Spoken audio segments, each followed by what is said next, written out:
Hello everyone, good evening. मैं शरद यादव एक बार फिर से आप सभी का स्वागत है आपके अपने यूट्यूब चैनल ग्लैंस एकेडमी पर। दोस्तों, आप सभी को पता चल चुका है और अपडेट भी मैंने कर दी थी कि यूपी पीसीएस प्री जो है 2024 का एग्जाम 17 मार्च को एक्सपेक्टेड था, जो पोस्टपोन हो चुका है, जुलाई में होगा। और 11 फरवरी को जो आरओ एग्जाम्स हुआ था, पेपर लीक होने के बाद री एग्जाम का नोटिस आ गया कि अब ये भी पेपर जो है कि अगली कुछ तिथियों में होगा, जो जुलाई में संभावित है। लेकिन अब दोनों एग्जाम पोस्टपोन होने के बाद अब आपके पास एक महत्वपूर्ण एग्जाम बचता है यूपीएससी आईएएस 2024 का, जो 26 मई को डेट सुनिश्चित की गई है, जिसके लिए सबसे इंपॉर्टेंट सेगमेंट है करंट अफेयर्स का। हालांकि इसमें जो बीच बीच में कुछ सब्जेक्ट वाइज स्ट्रेटजी मैं आपको बताते रहूंगा, और मैंने आज भी सुबह पोस्ट किया था कि किस तरीके से हम इन सब चीजों की तैयारी कर सकते हैं। तो इसके लिए मैंने एक अलग चैनल बनाया था अबाउट यूपीएससी, जिसपे 3 वीडियोस मैंने ऑलरेडी डाली थी। आप लोगों ने उस पर सपोर्ट भी किया, लेकिन उस पर इस समय कुछ वेरिफिकेशन का इशू आ रखा है। इशू होने की वजह से जो रिजॉल्व नहीं हो पा रहा है, यूट्यूब टीम से ही मेरी बात हो पा रही है, तो उसकी वजह से अब उस पर क्लास नहीं आ रही है। तो मैंने दोबारा ही ग्लैंस एकेडमी इसी प्लेटफॉर्म पे पीटी की क्लासेस शुरू कर दी हैं, और आज ये हमारी लेक्चर नंबर 1 है, जो कि हम बहुत तेजी से बढ़ेंगे, जिसमें 1.5 से 2 घंटे क्लासेस होंगी। और जिसमें क्या होगा कि हम लोग जल्दी ही 3 से 4 लेक्चर में पॉलिटी खत्म करेंगे, फिर उसके बाद इकोनॉमिक्स खत्म करेंगे।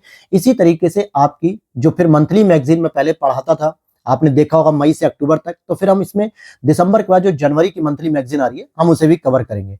आप यहाँ पे देख सकते हो कि अप्रैल 2023 से दिसंबर 2023 तक का पूरा करंट अफेयर्स इसमें इंक्लूड है, जो आपके यूपीएससी 2024 के लिए बेनिफिशियल रहेगा। फिर जनवरी, फरवरी, मार्च का जो मंथली करंट अफेयर्स है, वो भी मैं पीटी कंप्लीट होने के बाद शुरू कर दूंगा। तो वीडियो अच्छी लगेगी तो लाइक कर देना, चैनल पे पहली बार हो तो फॉलो कर सकते हो। और आज हम लोग फॉलो करेंगे अपने इस टॉपिक में संविधान से संबंधित कुछ ढांचों की बात करेंगे, संविधान से संबंधित कुछ मुद्दे की बात करेंगे, और संसद की जो पार्लियामेंट्री फॉर्म ऑफ गवर्नमेंट है, या जो रेगुलेशन है, जो बिल्स होते हैं, जिनके बारे में हम आज चर्चा करेंगे। तो आज लगभग हमारी क्लास लंबी होगी, 1.5 से 2 घंटे की, जिसमें सारे टॉपिक के कवर हो जाएंगे। तो अगले 3 लेक्चर में हम लोग पूरी पॉलिटी को कवर कर लेंगे। तो चलिए शुरू करते हैं आज की इस क्लास को। और आप लोग बहुत बार डिमांड करते हो इस पीडीएफ का जो अंडरलाइन रहती है, जो इंपॉर्टेंट पॉइंट के साथ हाईलाइट रहती है, ये पीडीएफ भी मैं टेलीग्राम डिस्कशन ग्रुप और टेलीग्राम चैनल पे पोस्ट करता हूं, जिसका लिंक डिस्क्रिप्शन बॉक्स में है, उसे फॉलो कर लेना। तो पहला ही टॉपिक है हमारा मूल ढांचे का सिद्धांत, यानी बेसिक स्ट्रक्चर डॉक्ट्रिन। सबसे पहले बात आती है कि इसकी उत्पत्ति हुई थी आपके केशवानंद भारती केस में 24 अप्रैल 1973 को, जब सुप्रीम कोर्ट की सबसे बड़ी जो संवैधानिक पीठ थी। संवैधानिक पीठ का मतलब होता है जहां पे किसी भी संविधान के मुद्दे पे 5 या उससे अधिक जजेस बैठ के जब विचार कर रहे होते हैं, 5 या उससे अधिक, तो उसे हम संवैधानिक पीठ कहते हैं। और केशवानंद भारती केस में लगभग 13 जजेस बैठे थे, मतलब सबसे अधिक अभी तक की संवैधानिक पीठ है, जिसमें इन्होंने बहुत ही बड़ा एक माइलस्टोन या लैंडमार्क डिसीजन दिया कि संविधान में कुछ ऐसे स्ट्रक्चर हैं, संविधान में कुछ ऐसी विशेषताएं जो आधारभूत होती हैं, यानी मूलभूत होती हैं। अगर आप उसमें परिवर्तित कर दोगे तो संविधान और लोकतांत्रिक परिप्रेक्ष्य जो है उसका स्वरूप बदल जाएगा। तो उनमें आप संशोधन नहीं कर सकते, चाहे आप साधारण विधेयक से करिए या फिर आर्टिकल 368 के तहत संवैधानिक संशोधन, किसी भी संशोधन के द्वारा आप मूलभूत स्ट्रक्चर में संशोधन नहीं कर सकते हो, ये सुप्रीम कोर्ट ने कहा था। तो इस बार क्यों हम उसे करंट में पढ़ रहे हैं, क्योंकि अभी हाल ही में इट मींस कि 24 अप्रैल 2023 को, ध्यान से समझना, 24 अप्रैल 2023 को उसके 50 वर्ष कंप्लीट हो गए हैं इस डिसीजन के। तो 50 वर्ष एक लैंडमार्क हिस्ट्री हो गई कि 50 वर्षों से ये इतिहास में आज भी दर्ज है, और जो कि सुप्रीम कोर्ट के द्वारा मूलभूत ढांचे का प्रतिपादन किया गया केशवंत भारती केस में। तो इससे संबंधित कुछ बेसिक फैक्ट आपसे पूछे जा सकते हैं यूपीएससी में। अगर हम बात करें सबसे पहले केशवंत भारती केस क्या था, क्योंकि बहुत सारे एस्पिरेंट को केवल केशवंत भारती का नाम याद होता है, भारत संघ बना, लेकिन राज्य के बारे में पता होना चाहिए कि ये केरल में एक भूमि सुधार अधिनियम आता है केरल सरकार के द्वारा 1963 में। आप समझिएगा कि उस समय फंडामेंटल राइट जो है कि आपका था संपत्ति का अधिकार, जिसमें आर्टिकल नंबर 31 की भी हम बात कर सकते हैं, 19 में भी था संपत्ति का अधिकार। तो मूल अधिकार में संशोधन नहीं हो सकता था। लेकिन जो केरल का भूमि सुधार अधिनियम आता है, ये भूमि अधिग्रहण करने का निर्णय लेता है, जिससे मूल अधिकार का हनन होता है। क्योंकि जो फैमिली मतलब प्रॉपर्टी का जो राइट है, राइट टू प्रॉपर्टी, ये कब आता है, ये आपका आता है 1978 में 44वें संवैधानिक संशोधन के द्वारा। क्या किया था कि इसको मोरारजी देसाई सरकार के द्वारा एक लीगल राइट बना दिया गया, आर्टिकल नंबर 300A या भाग 12 में डाल दिया गया। लेकिन उससे पहले 1963 में तो ये केस चल रहा था मूल अधिकार के नाम पे। इसी चीज को लेकर जो है कि चुनौती खड़ी होती है, और जब सुप्रीम कोर्ट में इस मामले की सुनवाई की जाती है, तो यहाँ पे कुछ डिसीजन दिए जाते हैं। लेकिन जब सुनवाई हो रही होती है तो उसमें कहा जाता है कि आर्टिकल नंबर 25, आर्टिकल 26, आर्टिकल 31 में निहित मूल अधिकारों के अतिक्रमण का आरोप लगाया गया। अब यहां पर आप कहोगे सर आर्टिकल 31 तो सही है, आर्टिकल 25-26 क्यों आ रहा है? क्योंकि केशवंत भारती जी एक मंदिर से संबंधित थे, यानी कि कह सकते हो कि जो मंदिर की जो प्रॉपर्टी थी, जिसे हम कह सकते हो कि ट्रस्ट की कह सकते हो, मंदिर के न्यास की कह सकते हो, उसकी प्रॉपर्टी को भी एक्वायर करने के लिए नियम बन रहा था। ठीक है, तो इसी चीज को लेकर यहाँ पे राइट टू फ्रीडम और राइट टू प्रॉपर्टी और राइट टू आपके जो कल्चरल है, मतलब कि जो धार्मिक स्वतंत्रता का अधिकार है, इसको भी वायलेट कर रहा था ये नियम। इसको लेकर सुनवाई होती, 13 न्यायाधीशों की एक पीठ द्वारा इसकी सुनवाई की गई, जो कि अब तक की सबसे बड़ी पीठ ये होती है सुप्रीम कोर्ट की। प्रावधान की बात करेंगे तो मूल ढांचे के सिद्धांत को प्रतिपादित किया गया यहाँ पे, और 24वें संवैधानिक संशोधन की वैधता को बरकरार रखा गया उसमें।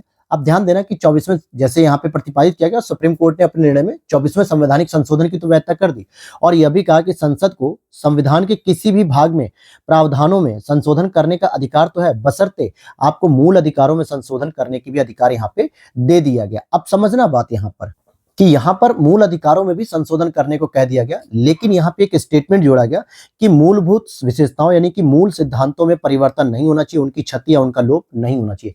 इट मीन्स कि फंडामेंटल राइट के अंतर्गत आप देखोगे कि आर्टिकल 32 को मूल अधिकार माना गया है, और साथ में इसको बेसिक स्ट्रक्चर की श्रेणी में भी रखा गया है। तो आप मूल अधिकारों में परिवर्तन कर सकते हो, और यही वजह थी कि 1974 के डिसीजन का पालन करते हुए 1973 के डिसीजन का पालन करते हुए 1978 में मूल अधिकार में संशोधन किया गया और राइट टू प्रॉपर्टी को एक लीगल राइट बनाया गया।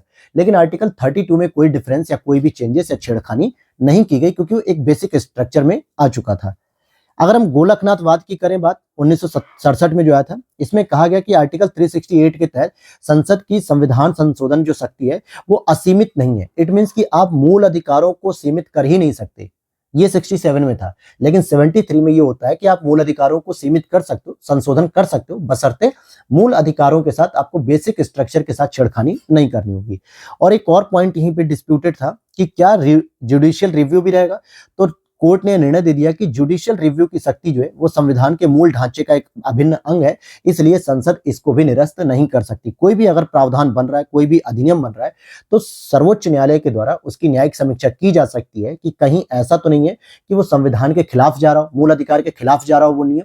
इसलिए जुडिशियल रिव्यू करना जरूरी है, और इसमें आप कोई परिवर्तन नहीं कर सकते, क्योंकि इसे बेसिक स्ट्रक्चर के अंतर्गत सुप्रीम कोर्ट ने रखा है। अब यहाँ पे कुछ हिस्टोरिकल क्रम देख लेते हैं कि कैसे मूल ढांचे तक हम लोग पहुंचते हैं। अगर आप देखोगे यहाँ पे कि संसद में मूल अधिकारों सहित संविधान में कई सारे भागों के लेकर बात हुई थी, तो सबसे पहली बात उठती है एक गोपालन केस 1950, फिर संकरीवाद केस 1951, फिर सज्जन सिंह वाद 1965, 1967 में गोलकनाथ, 1971 में आता है आपका कौन सा एक संशोधन आते हैं जो कि आर्टिकल 24वां 25वां संवैधानिक संशोधन, और 1973 में फाइनली आता है केशवंत भारती केस। अब जरा अलग अलग पॉइंट को अगर हम पढ़ें तो देखिए इसमें क्या कहा गया। अगर आप देखोगे कि ये तीनों में तो जो है कि एक बात रखी गई कि संसद मूल अधिकारों सहित संविधान के किसी भी भाग में संशोधन कर सकती है, यानी गोपालन हो गया, संकरी हो गया, सज्जन, इन्होंने कहा कि आप मूल अधिकार में करो चाहे किसी भी जगह करो, संशोधन कर सकते हो। लेकिन जब 67 का मामला आता है गोलकनाथ का, वो कहते हैं कि 368 के तहत संसद को संशोधन करने की जो प्रदान की गई शक्ति है वो असीमित नहीं है, यानी उसमें कह दिया गया कि मूल अधिकारों में आप संशोधन नहीं कर सकते हो, बाकी प्रावधान में कर सकते हो लेकिन मूल अधिकारों में नहीं कर सकते हो। लेकिन जब यही मामला तूल पकड़ने लगा तो इंदिरा गांधी जी की गवर्नमेंट थी 71 में, उन्होंने 24वां संवैधानिक संशोधन और 25वां, इन्होंने कहा कि हम कोई भी अगर संवैधानिक संशोधन कर रहे हैं आर्टिकल 368 के तहत तो 13 की विधि के अधीन नहीं माना जाएगा। यानी आर्टिकल 313 कहता है कि आप किसी भी सामान्य विधि से मूल अधिकार का लोप नहीं कर सकते, लेकिन 368 के तहत आप मूल अधिकारों का लोप कर सकते हो। तो ये बात थी। फिर उसके बाद 1973 में जब केशवानंद भारती केस आता है तो इन्होंने स्पष्ट कह दिया कि मूल अधिकारों में भी आप संशोधन कर सकते हो, बशर्ते आप बेसिक स्ट्रक्चर में कोई संशोधन नहीं कर सकते हो। अब यहां पर एक और इंपॉर्टेंट कि इसी केस में एक और निर्णय देते हुए कहा गया कि यह भी कहा गया कि उद्देशिका प्रियम्बल जो है कि संविधान का एक भाग है और इसीलिए इसमें संशोधन किया जा सकता है। तो आप 42वें संवैधानिक संशोधन से देख सकते हो अखंडता, पंथ निरपेक्ष, धर्मनिरपेक्ष जो वर्ड यूज किए गए, समाजवाद, इनका संशोधन किया गया। तो इट मीन्स कि क्या हो गया, संविधान में भी उद्देशिका जो है प्रस्तावना है वो संविधान का भाग है, और जब संविधान का भाग है तो आप इसमें संशोधन भी कर सकते हो। Is it clear? यहां तक बातें क्लियर हो गई? क्योंकि इससे पहले बेरुवारी का जो मामला था 1960 में, उसमें कहा गया था कि उद्देशिका जब संविधान का भाग है ही नहीं तो इसमें संशोधन करने वाली कोई बात ही नहीं उठती है। लेकिन जब 1973 में बात आती है तो ये होता है कि नहीं, ये उसका भाग है, पार्ट है, और इसलिए आप इसमें जो है कि संशोधन कर सकते हो। क्लियर?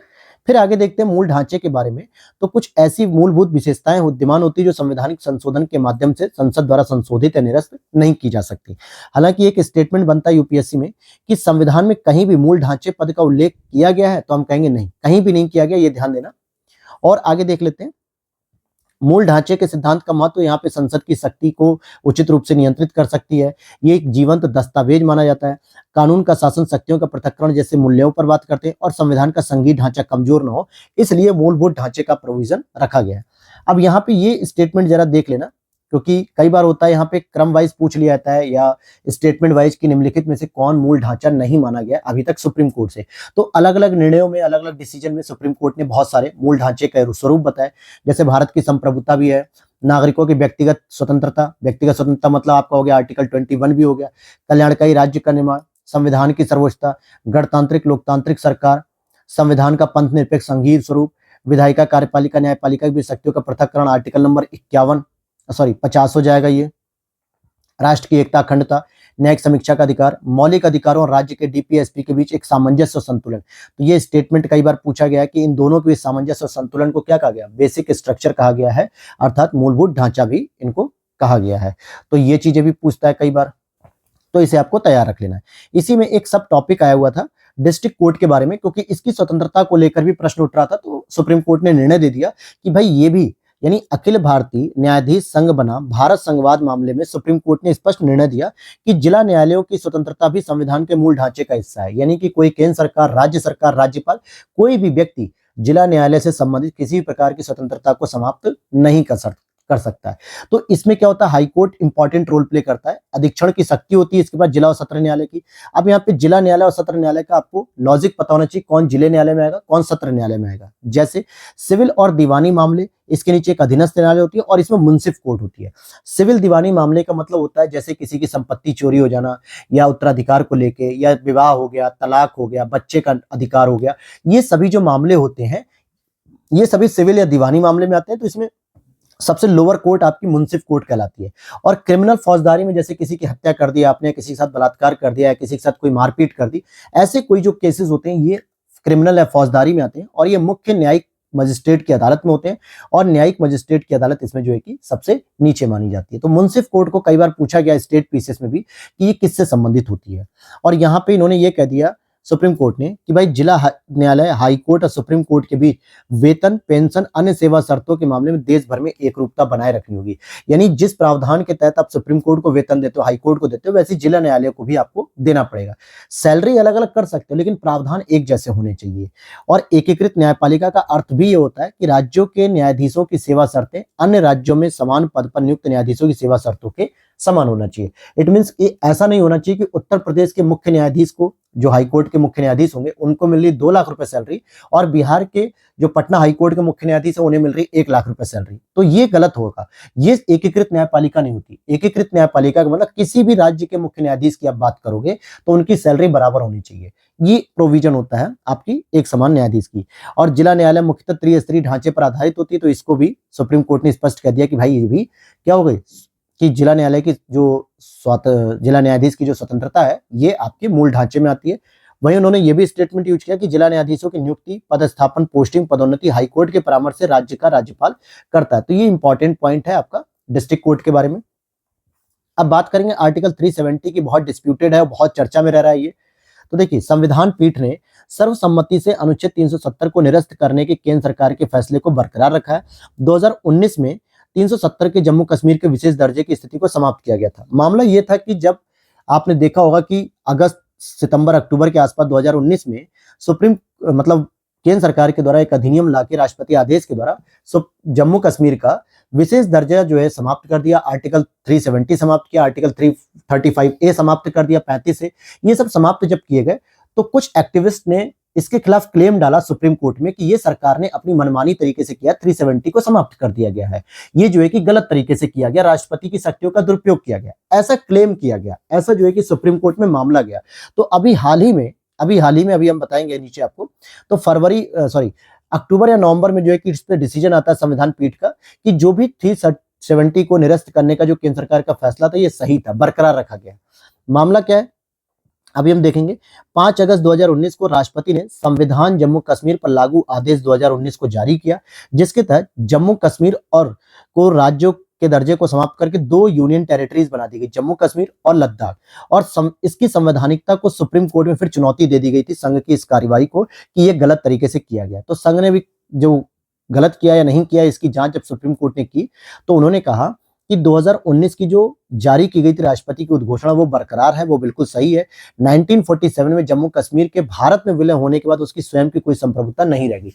जब महाराजा हरि सिंह के द्वारा लाल बहादुर मतलब आपके पंडित जवाहरलाल नेहरू जी जो थे उनके साथ जब समझौता कर लिया गया, विलय पत्र पे साइन कर दिया गया कि हम भारत के अंतर्गत शामिल हैं, हम भारत के ही नेतृत्व में रहना चाहते हैं, तो फिर उसकी अपनी स्वयं की कोई स्वतंत्रता नहीं रह गई। तो ऐसे में कहीं ना कहीं जम्मू कश्मीर अब भारत का राज्य हो गया, तो भारत की सरकार या भारत की केंद्र सरकार या भारत की संसद जैसे विभिन्न राज्यों को अलग कर सकती है, उत्तराखंड को अलग कर सकती है यूपी से, तेलंगाना को अलग कर सकती है, छत्तीसगढ़ को अलग कर सकती है, झारखंड को अलग कर सकती है, या फिर नए राज्य बना सकती है, नए यूनियन टेरिटरी। तो सेम उसी तरीके से जम्मू कश्मीर का भी यूनियन टेरिटरीज में तोड़ना या बदलाव करना ये पूरी तरीके से संवैधानिक है, ये पूरे नियमों के साथ किया गया, क्योंकि जम्मू कश्मीर 1947 में ही भारत का हिस्सा बन चुका था। तो फिर वो भारत का एक राज्य है और उस राज्य के साथ कोई भी छेड़खानी करने की शक्ति संसद के पास होती है, चाहे वो नए राज्यों के रूप में उसे स्टैब्लिश करे या नए यूनियन टेरिटरीज के रूप में। ये सुप्रीम कोर्ट का निर्णय आया कि भाई जो भी काम किया गया वो सही किया गया है। और 370 का जो प्रावधान था वो अस्थायी था और संक्रमणकालीन था। वो संक्रमणकालीन प्रावधान, अस्थायी प्रावधान 75 ईयर्स के बाद कंप्लीट हो रहा है, या 70 ईयर्स के बाद जो है कि उसे खत्म किया गया 2019 में, तो उसमें कोई गलत नहीं है। क्लियर। और यह भी कहा गया कि संसद के पास ये शक्ति होती है कि वो किसी भी राज्य क्षेत्र को अलग कर दे या 2 से अधिक राज्यों को कुछ हिस्सों को आपस में जोड़ के नया राज्य बना दे, यूनियन टेरिटरीज बना दे। और आर्टिकल 3A में राज्य के अंतर्गत केंद्र शासित प्रदेश भी शामिल होते हैं। कोई जरूरी नहीं है कि यूपी से उत्तराखंड बना, बिहार से झारखंड बना, एमपी से छत्तीसगढ़ बना, आंध्र प्रदेश से पटना बना, तेलंगाना बना। तो ऐसे में ये जरूरी नहीं कि केवल राज्य ही बनेंगे, यूनियन टेरिटरीज को भी बनाया जा सकता है। तो ये प्रावधान सही किए गए। और एसआर बोमई मामले को भी दोहराते हुए कहा कि राज्य में आपातकाल या राष्ट्रपति शासन के दौरान राष्ट्रपति की कार्रवाई न्यायिक समीक्षा के दायरे में आती है, ये भी स्टेटमेंट दिया। क्लियर है यहाँ पे। अब यहाँ पे 370 का कुछ ऐतिहासिक परिदृश्य देखना चाह रहे हो तो विलय पत्र अक्टूबर 1947 में हस्ताक्षर किए थे महाराजा हरि सिंह के द्वारा, और इसमें शामिल हो जाते हैं।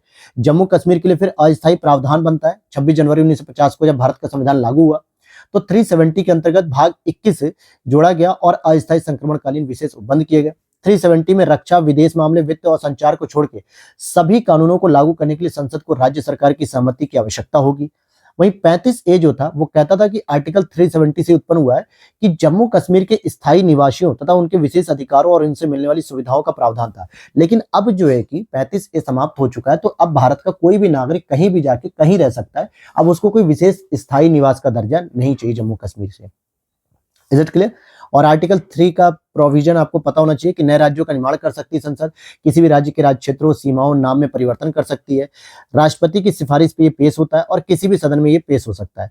किसी राज्य के राज्य क्षेत्र, सीमा या नाम को प्रभावित करता है और ऐसे विधेयक को संबंधित राज्य विधानमंडल के विचार के लिए उसे भेजा जाना चाहिए। तो ये इसके प्रोविजंस थे। अब आते हैं हम दिल्ली वाले पे बात करें, जो इंपॉर्टेंट है कि दिल्ली के कुछ अधिकार छीने गए हैं। तो आपने सुना भी होगा कि जब संसद के द्वारा एक अधिनियम पारित किया गया जिसमें जो है कि दिल्ली सरकार के कुछ अधिकारों में कटौती की गई और दिल्ली सरकार के अंतर्गत अब केंद्र सरकार के इंटरफेयर ज्यादा बढ़ गए, एलजी को पावर बढ़ गई। तो इन सब पे आज हम चर्चा करेंगे। तो हमारा जो पॉइंट है, राष्ट्रीय राजधानी क्षेत्र दिल्ली सरकार संशोधन अधिनियम 2023, जिसको इन शॉर्ट हम कहेंगे government of national capital territory of Delhi amendment act 2023, संसद द्वारा इसे पारित कर दिया गया। यानी कि नेशनल कैपिटल टेरिटरी जो ऑफ दिल्ली संशोधन विधेयक 2023, और राष्ट्रपति के द्वारा इसे अनुमोदन भी मिल चुका और ये एक अधिनियम बन गया। इसका प्रावधान क्या है, एनसीटीडी की बात करें, ये इन शॉर्ट हम बोलेंगे इसे एनसीटीडी। तो इसके द्वारा राष्ट्रीय राजधानी सिविल सेवा प्राधिकरण, इसका गठन करने का प्रावधान किया गया। ध्यान से समझना, राष्ट्रीय राजधानी सिविल सेवा प्राधिकरण यानी कि सिविल सेवा प्राधिकरण एनसीसीएसए, इसका गठन होगा और इनमें सेवाओं से संबंधित कुछ मामले जैसे ट्रांसफर, पोस्टिंग, विजिलेंस, अन्य महत्वपूर्ण मामले पर अब एलजी को सिफारिशें करनी पड़ेंगी।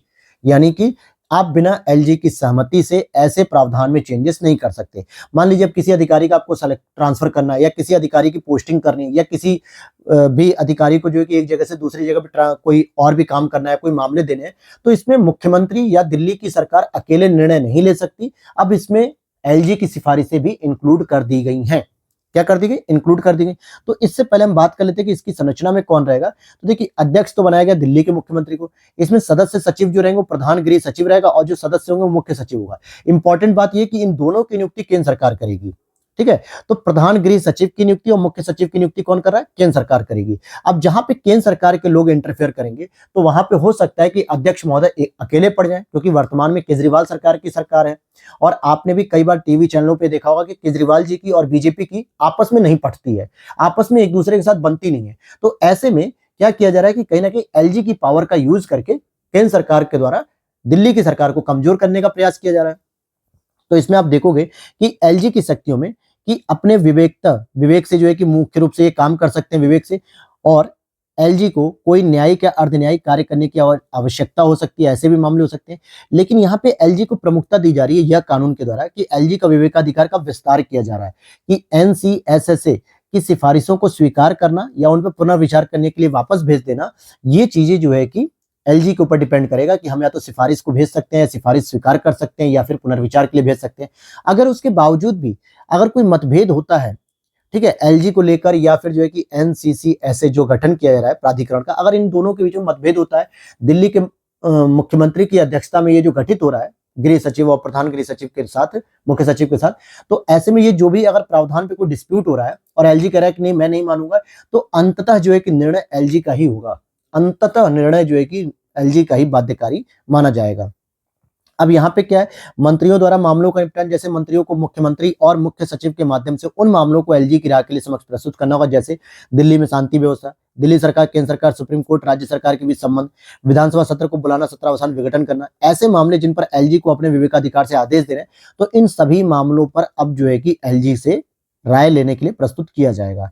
और अगर हम बात करें अगर इसके कुछ ओल्ड प्रोविजंस, तो ध्यान से समझना कि केंद्रीय शासित प्रदेश यूनियन टेरिटरीज के रूप में इसका वर्गीकरण किया गया और पुनर्गठन अधिनियम किया गया 1956 के तहत, और दिल्ली को एक यूनियन टेरिटरीज के रूप में वर्गीकृत किया गया और आर्टिकल 239 के तहत कुछ प्रावधान भी दिए गए कि यूटी का प्रशासन सीधे राष्ट्रपति महोदय या राष्ट्रपति के द्वारा नियुक्त प्रशासक के द्वारा किया जाता है, जैसे लेफ्टिनेंट गवर्नर एलजी साहब।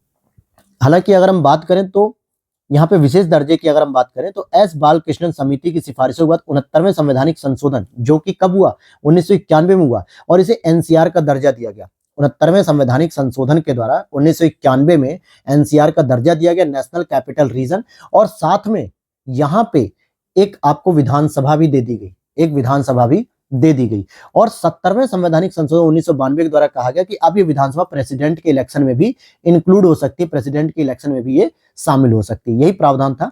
और अगर आप देखोगे कि ये जो संवैधानिक संशोधन हुआ उसके बाद जो है कि आर्टिकल 239A जोड़ा गया, जिसमें दिल्ली को एक विधानसभा और मंत्रिपरिषद से युक्त कर दिया गया, केंद्र शासित प्रदेश बनाया गया 69वें संवैधानिक संशोधन द्वारा। एलजी को दिल्ली का प्रशासक नियुक्त किया गया जो मंत्रिपरिषद की सलाह परामर्श से काम करेगा। उसमें पुलिस, लोक व्यवस्था, भूमि, ये 3 महत्वपूर्ण व्यवस्था को छोड़कर बाकी सभी राज्य सूची और संवर्ती सूची पर कानून बनाने की शक्ति दिल्ली विधानसभा के पास है। इसीलिए आप जो दिल्ली पुलिस देखते हो कि डीपी लिखा होता है दिल्ली पुलिस, ये आपकी राज्य सरकार के अधीन नहीं है बल्कि केंद्र सरकार के अधीन काम करती है, इनको केंद्रीय सारी सैलरी मिलती है, सारी चीजें। और भूमि को भी अगर हम लैंड की बात करें, भूमि दिल्ली की, उस पर भी केंद्र सरकार का ही नियम होता है। पता चला कि वर्तमान में जो अरविंद केजरीवाल के साथ बीजेपी के जो अक्सर संबंध अच्छे नहीं है, तो केजरीवाल के पास अगर भूमि रहेगी तो कई बार हो सकता है इंटरनेशनल ऑर्गेनाइजेशन को परमिशन न दे, कई बार मोदी जी की रैली को परमिशन न दे, कई बार होता है कि बहुत सारे इवेंट्स होते हैं नेशनल लेवल पर, उसकी परमिशन न दे। तो ये चीजें होती है, इसलिए परमिशन मिले ना मिले, क्योंकि भाई कोई भी आप समारोह कर रहे हो, कोई भी काम कर रहे हो, तो भूमि पे ही तो करोगे, आसमान में तो करोगे नहीं। तो ऐसे जो इंपॉर्टेंट पॉइंट है वो आपको केंद्र सरकार को दे दिए गए हैं। बाकी संसद दिल्ली से संबंधित राज्य सूची और संवर्ती सूची पे कानून बना सकती है, बिल्कुल। और जीएनसीटीडी अधिनियम, दिल्ली राष्ट्रीय राजधानी जो राज्य क्षेत्र शासन अधिनियम है 1991 के तहत दिल्ली विधानसभा के तहत कामकाज करेगी। अब आ जाते हैं हम अगले पॉइंट की ओर, प्रिवेंटिव डिटेंशन की ओर। तो देखते हैं अब हम लोग प्रिवेंटिव डिटेंशन को। अगर हम इसमें बात करेंगे कि सुप्रीम कोर्ट ने अभी हाल ही में निवारक निरोध का केवल असाधारण परिस्थितियों में ही उपयोग किया जाना चाहिए, ये इन्होंने कहा है। यानी ऐसा इन्होंने एक आदेश दिया एक तरीके से, या एक तरीके से सजेशन दिया कि जो प्रिवेंटिव डिटेंशन है उसको असाधारण परिस्थितियों में ही उपयोग किया चाहिए।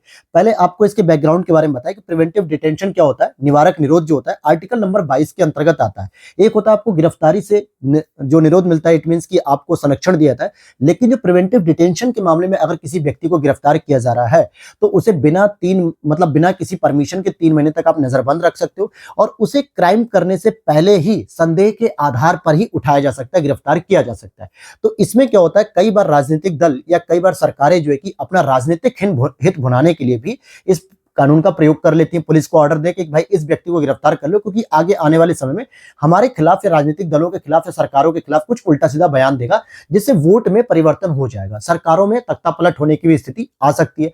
तो इसी बात को देखते हुए सुप्रीम कोर्ट ने स्पष्ट कहा कि भाई इसका प्रयोग असाधारण परिस्थिति में करो, जब वाकई महसूस हो कि हाँ अब देश पे कोई खतरा मंडरा सकता है, इसकी कोई ऐसी एक्टिविटी जो कि समाज में एक नकारात्मकता, सांप्रदायिक दंगे फैला सकती है, लेकिन आप हर छोटी छोटी चीजों पर इसका प्रयोग कर रहे हो, ये गलत है। पहली चीज, क्योंकि संविधान में भी असाधारण परिस्थिति का कोई वर्णन नहीं किया गया है और सुप्रीम कोर्ट ने भी बस कह दिया केवल असाधारण परिस्थिति। अब असाधारण परिस्थिति का निर्धारण कौन करेगा, यह मुद्दा वहीं पे डिस्प्यूटेड बना रह गया।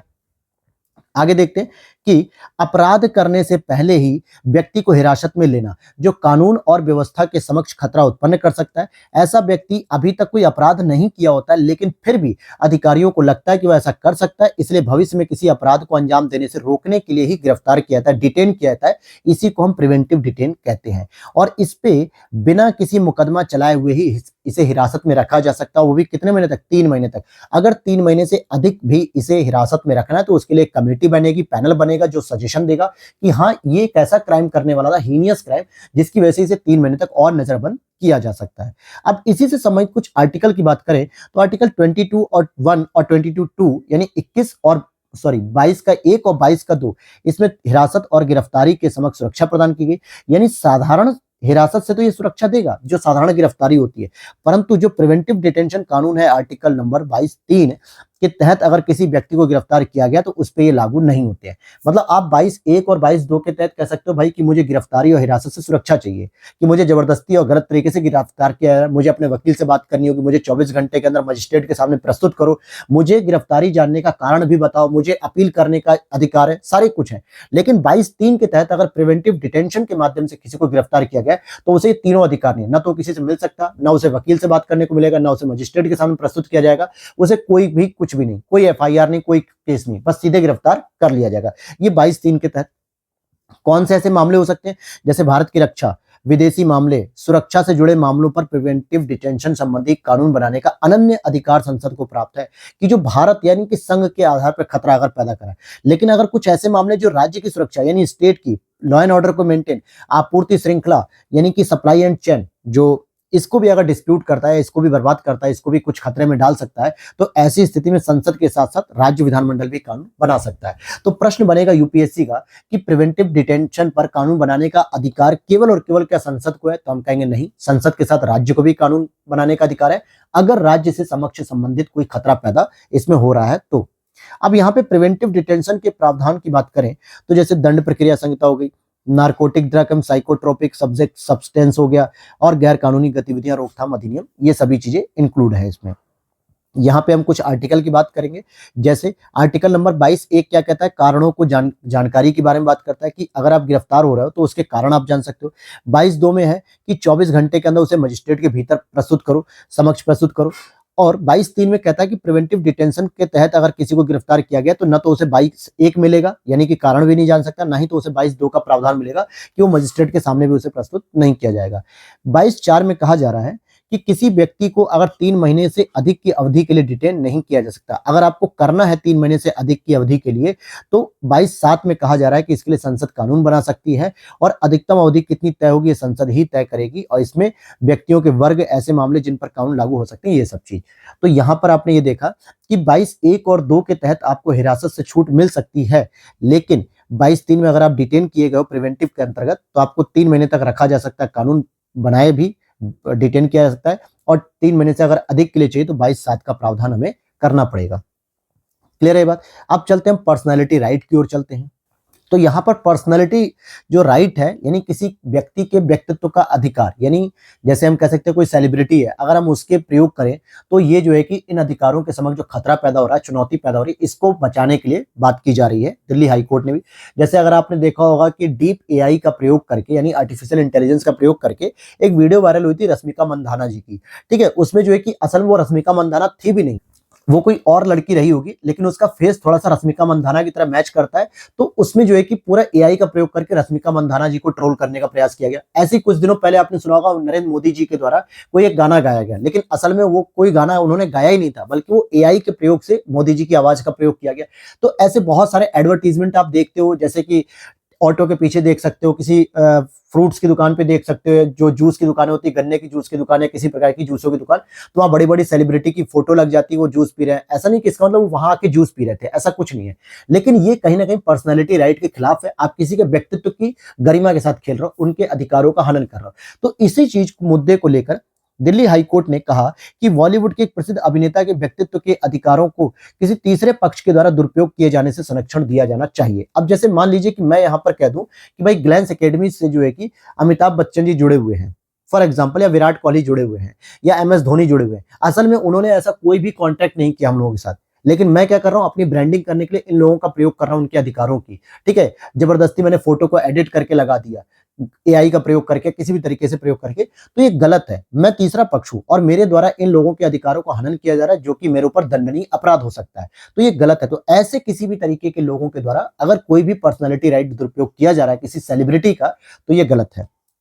इसमें कहा गया कि आर्टिकल नंबर 21 के अंतर्गत निजता के अधिकार और संपत्ति के अधिकार आर्टिकल 300 ए के तहत व्यक्तित्व की रक्षा की जाती है।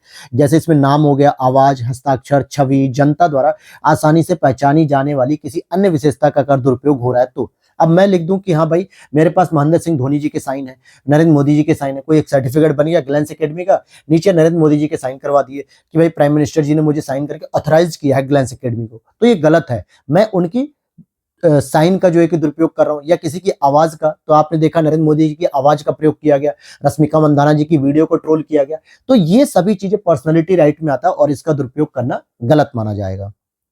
भारत में अगर हम बात करें व्यक्तित्व के अधिकार के लिए, तो किसी भी कानून में स्पष्ट उल्लेख नहीं किया गया इसका, बस इसको निजता के अधिकार और संपत्ति के अधिकार में इसके तत्व विद्यमान माने जाते हैं, लेकिन ऑफिशियली जो है कि ये कहीं भी कानून रूप में नहीं जाना था। इसमें दो अधिकार आते हैं, एक होता है पब्लिसिटी का अधिकार, एक होता है राइट टू प्राइवेसी। तो आर्टिकल 21 के तहत अगर आप देखोगे तो न्यायमूर्ति के एस पुट्टास्वामी वाद सेवानिवृत्त मामला जो द्वारा ठहराया था, इसमें सुप्रीम कोर्ट ने कहा था निजता का अधिकार आर्टिकल 21 के तहत आपका एक मूल अधिकार हो चुका है, और इसी के अंतर्गत आप देख सकते हो कि व्यक्तित्व अधिकार आता है। लेकिन ये तो हो गया जब व्यक्ति जिंदा है तब की स्थिति। अगर कोई व्यक्ति मर जाता है, कोई मरणोपरांत हो जाती है, कोई बड़ी शख्सियत हो गई, तो उसके बाद उनके अधिकारों की बात करें हम, तो भाई देखो, प्रतीक और नाम, इसका अनुचित उपयोग की रोकथाम करने के लिए 1950 का अधिनियम है। वहीं भारतीय दंड संहिता आईपीसी कोई व्यक्ति किसी मृतक या उसके परिवार की प्रतिष्ठा के खिलाफ नकारात्मक टिप्पणी करता है तो उस पर मानहानि का मुकदमा दायर किया जा सकता है। जैसे अभी हमारे बीच में जो है कि बिंदेश्वरी पाठक जी, जो कि सुलभ इंटरनेशनल शौचालय की जो है कि स्थापक हैं, संस्थापक हैं, या डॉक्टर एम एस स्वामीनाथन जी की बात करें, या अभी गीतकार थे जो कि गुजर गए हैं, ठीक है, तो बहुत सारे जो है कि राहत इंदौरी साहब ऐसे, तो इनकी अगर हम कृतियों पे अगर हम कुछ लांछन कर रहे हैं, या इनके परिवार से संबंधित कोई अगर कोई टिप्पणी कर रहे हैं जो नकारात्मक है, तो इनका परिवार भी जो है कि क्या कर सकता है, हम पर केस कर सकता है कि भाई आप हमारे प्रतीक पे जो है कि आप इस तरीके का लांछन लगा रहे हो। तो ये सारी चीजें हैं। अंतर्राष्ट्रीय स्तर पे अगर हम देखेंगे तो कुछ खास नहीं है, बस इसमें रोम अभिसमय याद करना 1961, बौद्धिक संपदा अधिकार के संबंध में पहलू जिसे ट्रिप्स कहते हैं डब्ल्यूटीओ के अधीन आता है, और वीपो का जो है कि फोनोग्राम संधि। तो ये तीन इंपॉर्टेंट बस अंतर्राष्ट्रीय स्तर पे, लेकिन बाकी टॉपिक्स मैंने आपको कवर करा दिए हैं। और अभी यहाँ पर और भी चीजें हैं।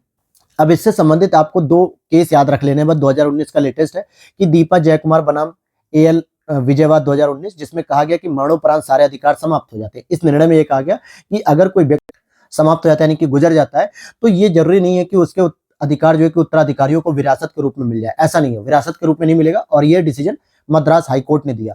वहीं अभी लेटेस्ट एक मामला आया कि साक्षी मलिक बनाम वेंकटेश्वर क्रिएशन प्राइवेट लिमिटेड अन्यवाद 2021, जिसमें कहा गया कि उनकी सहमति के बिना उपयोग करना गैर कानूनी है। यानी जिस भी व्यक्ति के आप अधिकारों का प्रयोग कर रहे हो, तो उनकी सहमति के बिना अगर आप करो तो ये गैर कानूनी है, और ये बॉम्बे हाईकोर्ट ने डिसीजन दिया। अब आ जाते हैं हेट स्पीच पे बात करते हैं। जैसा कि शब्द में ही लिखा हुआ हेट स्पीच, जैसे हम कहते हैं ना कि हम आपसे हेट करते हैं, हम आपसे घृणा करते हैं, नफरत करते हैं, क्योंकि आप उस लायक नहीं हो, क्योंकि आपसे बात करना या बातें करना, जो भी चीजें, ये हेट करते हैं आपसे। तो अगर कोई व्यक्ति ऐसी कोई वक्तव्य का प्रयोग कर रहा है, ऐसे किसी भाषण का प्रयोग कर रहा है, स्टेटमेंट का प्रयोग कर रहा है, जिससे समाज में नकारात्मकता फैल सकती है, जिससे समाज में सांप्रदायिक दंगे हो सकते हैं, तनाव हो सकता है, धार्मिक उन्माद पैदा हो सकता है, ऐसी स्थिति में हेट स्पीच कहा जाता है और ऐसे लोगों को रोकने के लिए कुछ कानूनी प्रावधान भी होते हैं। तो सुप्रीम कोर्ट ने स्पष्ट कहा कि ऐसे हितधारकों से हेट स्पीच की समस्या के स्थायी समाधान खोजने के लिए और आपस में सहयोग करने की आवश्यकता पर बल दिया गया है। अगर हम बात करें भारत के अंतर्गत, तो देखो किसी भी कानून के अंतर्गत इसे परिभाषित नहीं किया गया। जिस प्रकार से पर्सनैलिटी राइट को परिभाषित नहीं किया गया, सेम उसी प्रकार से हेट स्पीच को भी परिभाषित नहीं किया गया है। यानी हम कह सकते हैं कि इसके बारे में कोई कानूनन प्रोविजन नहीं है कि आप इसी बात को हेट स्पीच कह सकते हो। और व्यक्तियों के एक समूह के खिलाफ अगर घृणा को बढ़ाने वाला वक्तव्य हो सकता है, इसमें जैसे आप देखोगे कि हेट स्पीच को आप चित्र के माध्यम से कार्टून, मीम्स, वस्तुएं, हाव भाव, प्रतीक, चिन्ह या ऑफलाइन और ऑनलाइन दोनों ही मोड में इसे हेट स्पीच माना जाएगा। यानी ये जरूरत नहीं है कि आप कहीं सभा में, भाषण में आयोजन करके जो है कि आप बोल रहे हो, अगर आपने WhatsApp, Facebook, Twitter, Instagram, YouTube या कोई भी ऐसे प्लेटफॉर्म का प्रयोग किया जहां से हेट स्पीच को प्रसारित किया जा रहा है, जो कि एक ऑनलाइन माध्यम हो सकता है ऑफलाइन के साथ साथ, तो ये दोनों ही मेथड आपके हेट स्पीच के अंतर्गत आएंगे।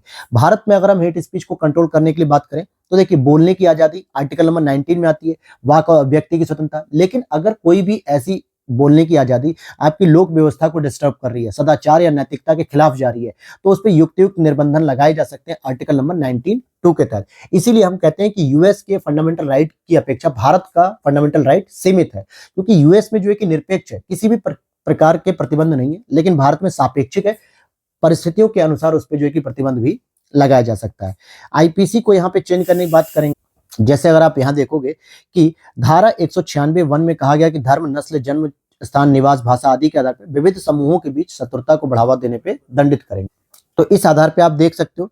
फिर यहाँ पे कुछ इंपॉर्टेंट पॉइंट है, जैसे कि आप देखोगे कि यहाँ पे देखोगे कि धारा 353 और 353(2) में कहा गया कि विभिन्न वर्गों के बीच लोक हानि, शत्रुता, घृणा, दुर्भावना पैदा करने वाले किसी भी कथन, अफवाह, रिपोर्ट के प्रकाशन, प्रसार के कार्य को दंडित करना। जैसे व्हाट्सएप यूनिवर्सिटी होता है ना, कि अब जैसे कई बार स्टेटमेंट आप लोग देखोगे कि यूट्यूब पे रील्स में कि बहुत सारे जो भाजपा के समर्थक होते हैं, मैं यहाँ पे किसी पार्टी के खिलाफ नहीं बोल रहा हूँ, मैं असल में तथ्य बता रहा हूँ जो होना चाहिए, जो पता होना चाहिए। बहुत सारे भाजपा के समर्थक लोग कहते हैं कि नेहरू जिस दिन प्रधानमंत्री बने देश गर्त में चला गया, अगर पटेल जी बनते तो शायद जो है कि हमारा देश और आगे जाता। मैं यहाँ पे दोनों लोगों की सम्मान कर रहा हूँ, लेकिन तथ्यों को उजागर कर रहा हूँ कि बहुत सारे लोगों को यही नहीं पता कि पटेल जी की मृत्यु कब होती है और इलेक्शन कब हुए। जैसे भारत में पहली बार जो इलेक्शन हुए थे वो 1951-52 में हुए थे, और जबकि पटेल जी की मृत्यु, निधन 1950 में हो गया। तो जिस व्यक्ति का निधन ही पहले हो गया, वो व्यक्ति प्रधानमंत्री कैसे बन सकता है? और जब ऐसे लोगों से पूछा जाता है कि पहले इलेक्शन कब हुए, उन्हें पता नहीं होता है, पटेल जी की मृत्यु कब हुई, उन्हें ये पता नहीं होता है।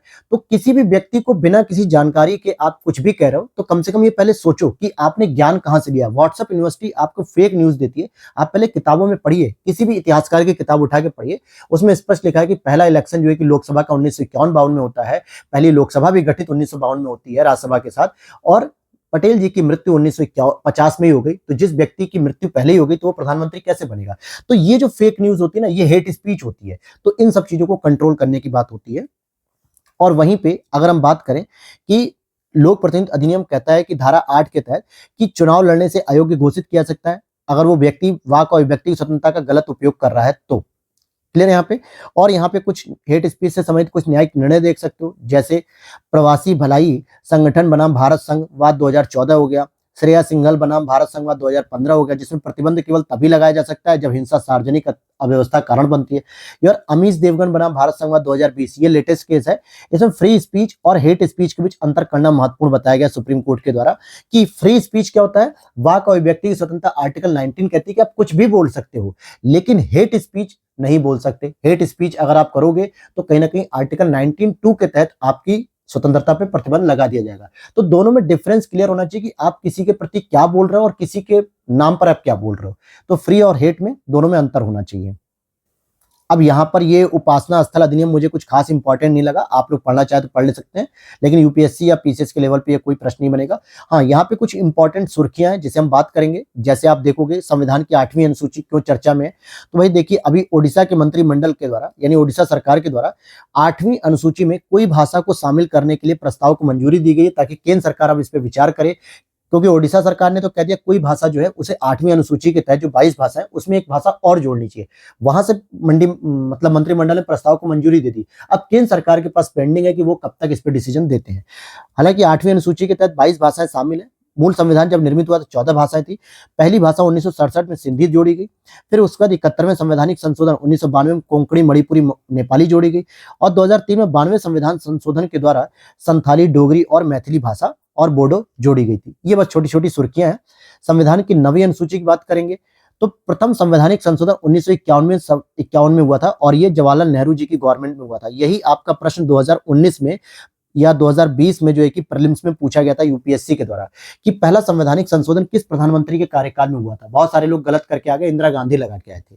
असल में जवाहरलाल नेहरू जी के समय हुआ था प्रथम संवैधानिक संशोधन 1951 में और इसमें आर्टिकल नंबर 31B को भी जोड़ा गया था जो कि संपत्ति से संबंधित है। और यह भी कहा गया कि नवी अनुसूची के तहत जो भी कानून शामिल किए गए वो केंद्रीय या राज्य कानून, ये मौलिक अधिकारों को अगर उल्लंघन के आधार पर अदालतों में चुनौती नहीं दी जा सकती, ये भी कहा गया।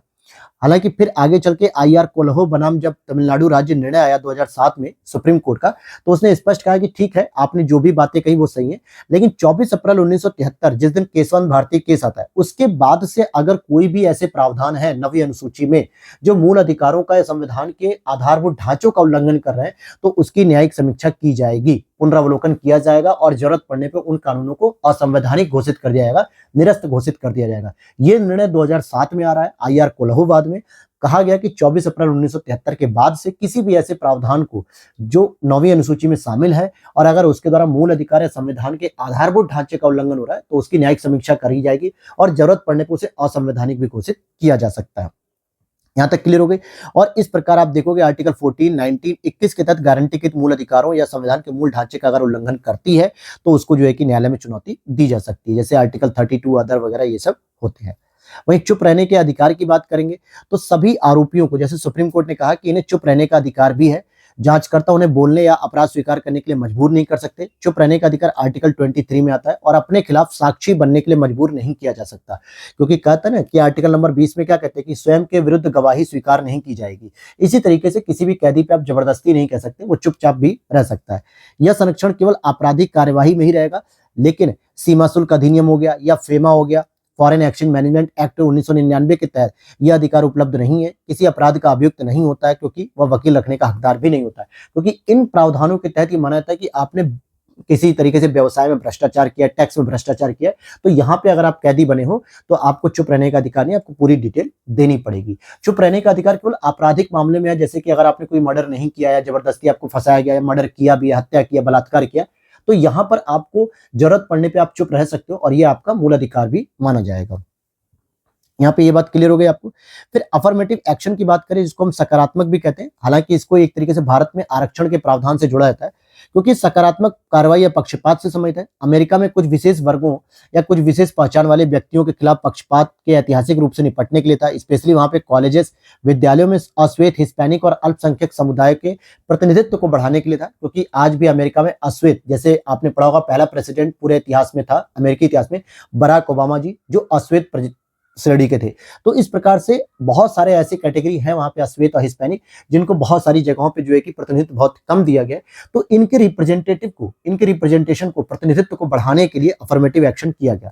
भारत में इसे आरक्षण के नाम से जाना जाता है कि वंचित समूह हो गए, उन्हें शिक्षा, नौकरी, सरकारी योजना, छात्रवृत्ति, राजनीतिक प्रतिनिधित्व, इन सभी में। अब जैसे अगर हम कहें भारत में महिलाओं को जो 33% आरक्षण दिया जा रहा है, तो महिलाएं भी तो वंचित समूह में ही आती है। आदिकाल से आप देख सकते हो, ऋग्वैदिक पीरियड को छोड़ने के बाद बहुत सारे इतिहास में आप देखोगे तो महिलाओं को हमेशा वंचित स्थिति में रखा गया, घरों के अंदर रखा गया, पर्दे के अंदर रखा गया। महिलाओं को अपनी क्षमताओं का एक्सप्लोर करने के लिए, एक्सपोजर करने के लिए कोई मौका नहीं दिया गया। तो 33% रिजर्वेशन दिया जा रहा है, ये सारी चीजें, तो ये भी आरक्षण का ही प्रावधान है। वहीं आर्टिकल 15(4) और 16(4) के तहत इंदिरा साहनी बनाम जो वाद था, इसमें रोजगार और शिक्षा दोनों में ओबीसी, एससी, एसटी के लिए आरक्षण की सीमा 50% तय की गई। रोजगार से समेत 16(4) और शिक्षा समेत 15(4), ये प्रावधान हो गए। वहीं अगर हम बात करें रंगनाथ मिश्रा जी का आयोग, जो कि धार्मिक और भाषाई अल्पसंख्यक के लिए राष्ट्रीय आयोग के रूप में जाना जाता है, अल्पसंख्यकों से समेत अलग अलग मुद्दों को रेखांकित किया गया, का गठन किया गया और यह आयोग रिपोर्ट अपनी 2007 में देता है। कहता है अनुसूचित जाति का दर्जा पूरी तरह से धर्म से अलग कर देना चाहिए, इसे धर्म तटस्थ बना देना चाहिए। इस्लाम और ईसाई धर्म अपनाने वाले दलितों को एससी एसटी दर्जे प्राप्त करने की अनुमति देने की सिफारिश की। यानी इस्लाम और ईसाई अगर जिस भी व्यक्ति ने अप्लाई मतलब धर्म माना है तो उसे जो है कि हम एससी कैटेगरी का दर्जा दे देते हैं, लेकिन बाकी लोगों को आप एससी कैटेगरी का दर्जा मत दीजिए जो किसी और धर्म से संबंधित हैं। अब यहाँ पे हम एक लास्ट टॉपिक इसको देखेंगे कि पैदल चलने के अधिकार। तो पंजाब पैदल चलने का अधिकार लागू करने वाला देश का ये पहला कानून बन चुका है। बस यही चीजें हैं और इसमें कुछ खास नहीं है।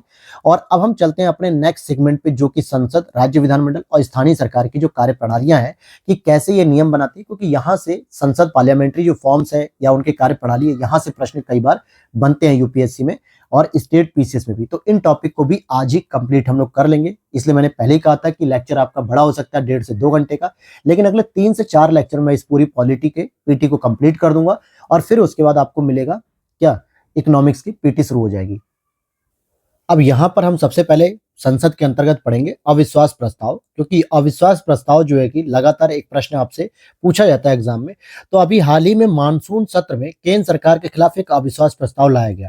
तो अविश्वास प्रस्ताव के बारे में जो स्टेटमेंट यूपीएससी देता है उसके बारे में मैं आपको बताऊंगा। सबसे पहली चीज कि ये एक विधायी प्रस्ताव है, क्योंकि इसको विधायिका में प्रस्तुत किया जाता है। इट मीन्स की संसद के एक सदन में, वो भी कौन सा सदन में, लोकसभा में। क्यों कह रहा हूं मैं, क्योंकि सरकार के खिलाफ लाया जाता है, सरकार को हटाने के लिए लाया जाता, और सरकार आपकी बैठती लोकसभा में, न कि राज्यसभा में। लोकसभा में बैठती, इसलिए केवल इसे लोकसभा में ही प्रस्तुत किया जाता है। Important, because government sitting in Lok Sabha, मैंने ये लिख दिया है। और इसके द्वारा विपक्ष सरकार के बहुमत शासन करने की क्षमता को चुनौती देती है कि सरकार जो है कि अब विश्वास के लायक नहीं रह गई है। और अगर अविश्वास प्रस्ताव पारित हो जाता है तो मौजूदा सरकार गिर जाती है और लोकसभा में उस सदन के किसी भी सांसद द्वारा इसे लाया जा सकता है।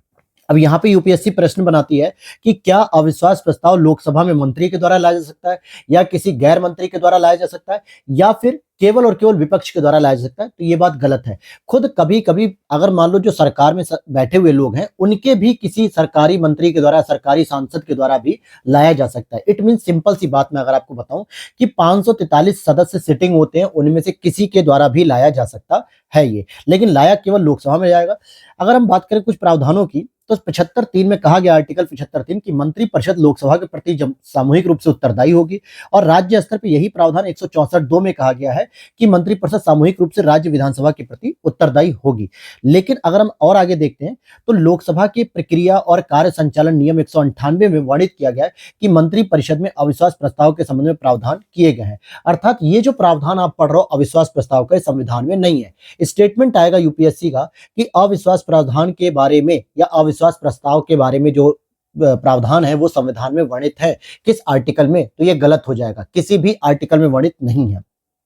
और अविश्वास प्रस्ताव लाने के लिए कोई आधार बताने की आवश्यकता नहीं है। बस सिंपल सी बात, अगर विपक्षियों को लगता है कि भाई सरकार में कुछ सांसद ऐसे हैं या कुछ नेतागण ऐसे हैं जो सरकार के साथ नहीं रहना चाहते, यानी अविश्वास प्रस्ताव की ओर आ रहे हैं, तो अविश्वास प्रस्ताव पारित किया जा सकता है। और जब तक सदन द्वारा प्रस्ताव पेश करने की अनुमति न दी जाए, अर्थात सदन में कौन देगा प्रस्ताव पेश करने की अनुमति, लोकसभा का स्पीकर, तब तक प्रस्ताव के समर्थन में कोई भाषण भी नहीं दिया जा सकता। और एक इंपॉर्टेंट बात यह है कि दोबारा अगर आपको नया प्रस्ताव लेकर आना है तो उसके लिए आपको अगले सत्र में लाना पड़ेगा, यानी एक सत्र में केवल एक ही बार आप अविश्वास प्रस्ताव ला सकते हो। जैसे एक बार आप बजट सत्र में ला सकते हो, एक बार आप मानसून सत्र में ला सकते हो, एक बार आप शीतकालीन सत्र में ला सकते हो। ये वाला जो अविश्वास प्रस्ताव था केंद्र सरकार के खिलाफ मानसून सत्र में आया, हालांकि विफल हो गया, क्योंकि केंद्र सरकार के द्वारा अपना जब प्रस्तुत किया गया विश्वास प्रस्ताव, जिसमें सरकार के साथ लगभग जो है कि 250 से अधिक सांसदों ने समर्थन दिया कि हम सरकार के साथ खड़े हैं और हमें सरकार पसंद है, तो यहाँ पे अविश्वास प्रस्ताव तो गिर गया, फेल हो गया। लेकिन मानसून सत्र में दोबारा नहीं लाया जा सकता। इट मीन्स कि एक बार में एक ही मानसून सत्र, मतलब एक सत्र में एक अविश्वास।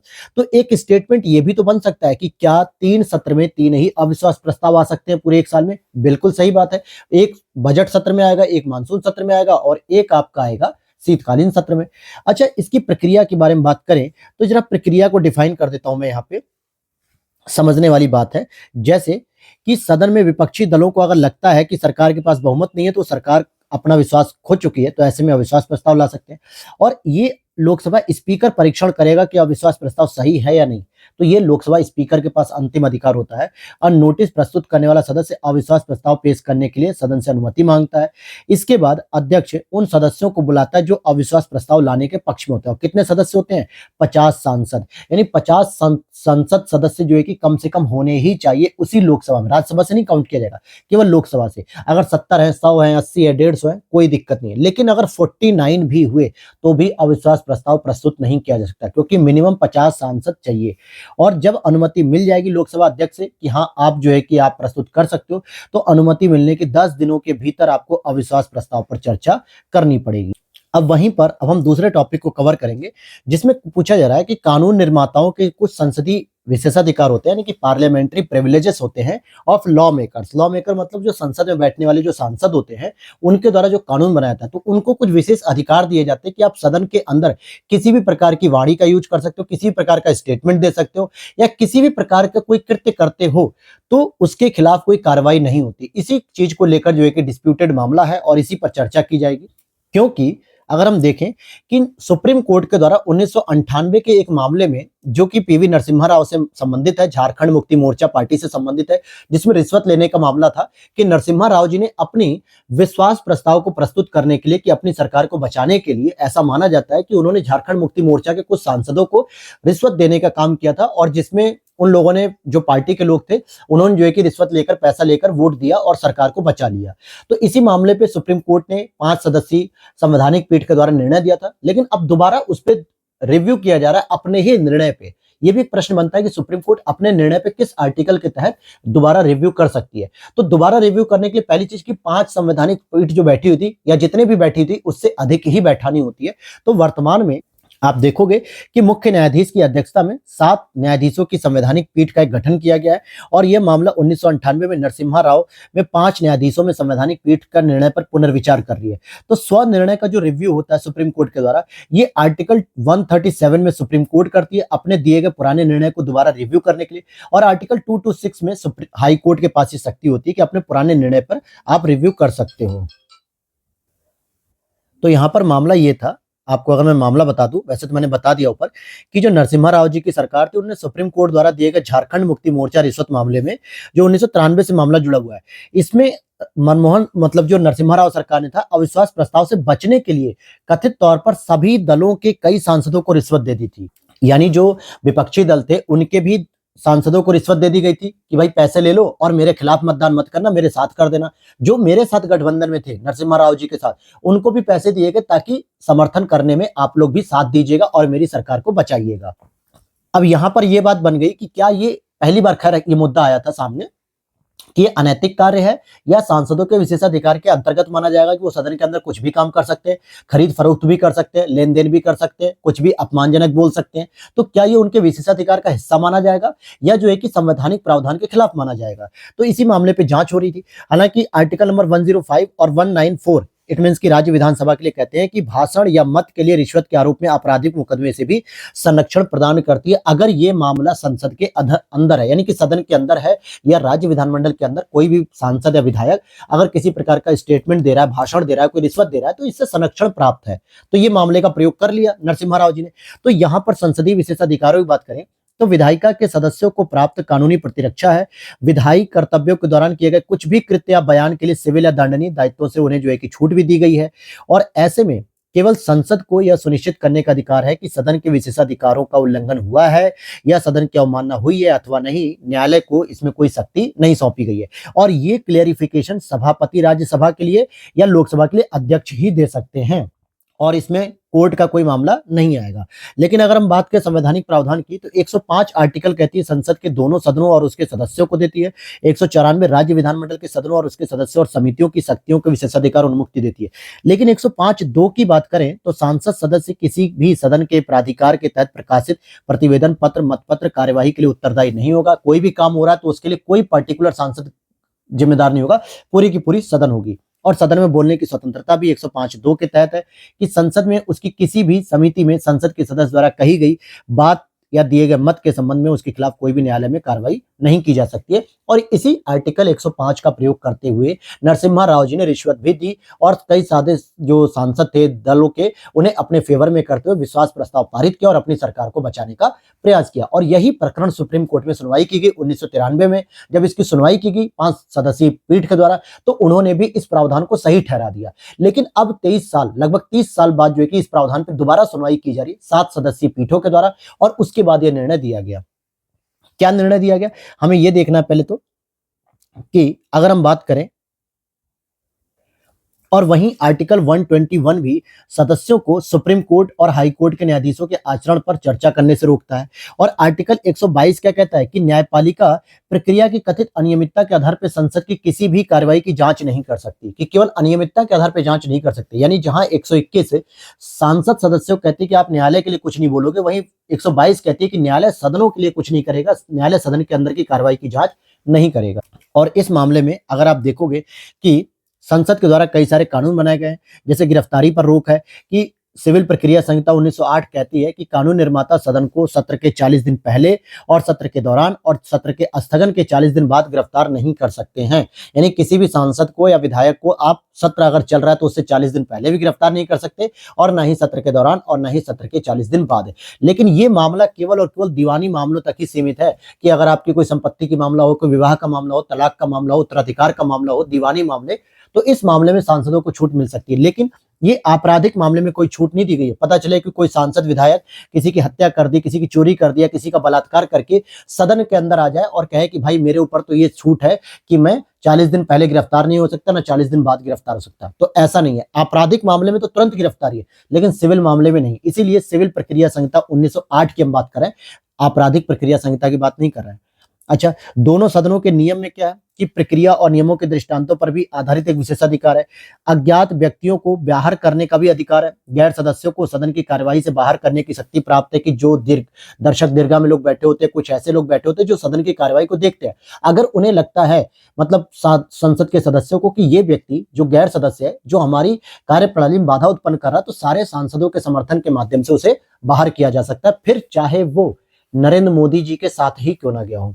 मतलब नरेंद्र मोदी जी अपने फेवर में अगर ले जाएं, क्योंकि कोई बिना सांसद के फेवर के तो जा नहीं सकता, आम आदमी तो अंदर नहीं पहुंच सकता। अगर नरेंद्र मोदी जी भी किसी को लेके गए हो अपने फेवर में, कि ये व्यक्ति बस दर्शक दीर्घा में बैठेगा, अगर उस व्यक्ति के द्वारा कोई ऐसा कृत्य किया जा रहा है जिससे पूरी संसद की अवमानना हो रही है, पूरे संसद के कानून बनाने में प्रॉब्लम आ रही है, तो ऐसी स्थिति में मोदी जी भी उस पर कुछ नहीं कर सकते। पूरे संसद के सदस्य मिलकर क्या करेंगे, उसे बाहर कर देंगे। क्या करेंगे, बाहर कर सकते हैं। ये उनकी विशेषाधिकार होते हैं।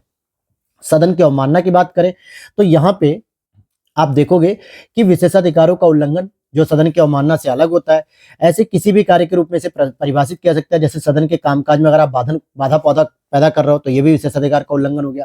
या जो ऐसे सदन किसी सदस्य या अधिकारी के कर्तव्य के निर्वहन में बाधा उत्पन्न कर रहा है, या जिनमें प्रत्यक्ष अप्रत्यक्ष रूप से ऐसे परिणाम उत्पन्न होने की प्रवृत्ति हो सकती है। तो यहां पर आप अगर देखोगे कि संसद यह सुनिश्चित करने का एकमात्र अधिकारी है कि सदन की अवमानना हुई है या नहीं, यानी लोकसभा स्पीकर ही, इसमें कोई भी कोर्ट वगैरह इसमें इंटरफेयर नहीं कर सकती।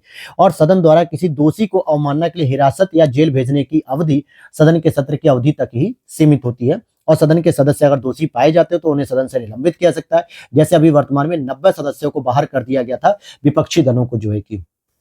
अब यहां पर देखोगे कि विधि निर्माताओं का निष्कासन जो होता है, कि संसद के सदस्यों का निष्कासन जो किया गया, हालांकि ये इंपॉर्टेंट नहीं था, लेकिन मैं इससे संबंधित आपको ये प्रावधान बताता हूं कि लोकसभा की एक आचार समिति होती है, जो कि एथिक्स कमेटी होती है, जो अध्यक्ष द्वारा नामांकित होती है। लोकसभा में 15 सदस्य होते हैं और 1 वर्ष के लिए बनी होती है। ठीक है। और ये मुख्य रूप से क्या करती है, किसी सदस्य के अनैतिक आचरण से संबंधित शिकायत की जांच करना या सिफारिशें करना, सदस्यों के लिए आचार संहिता निर्माण करना, ये सारा काम ये देखती है।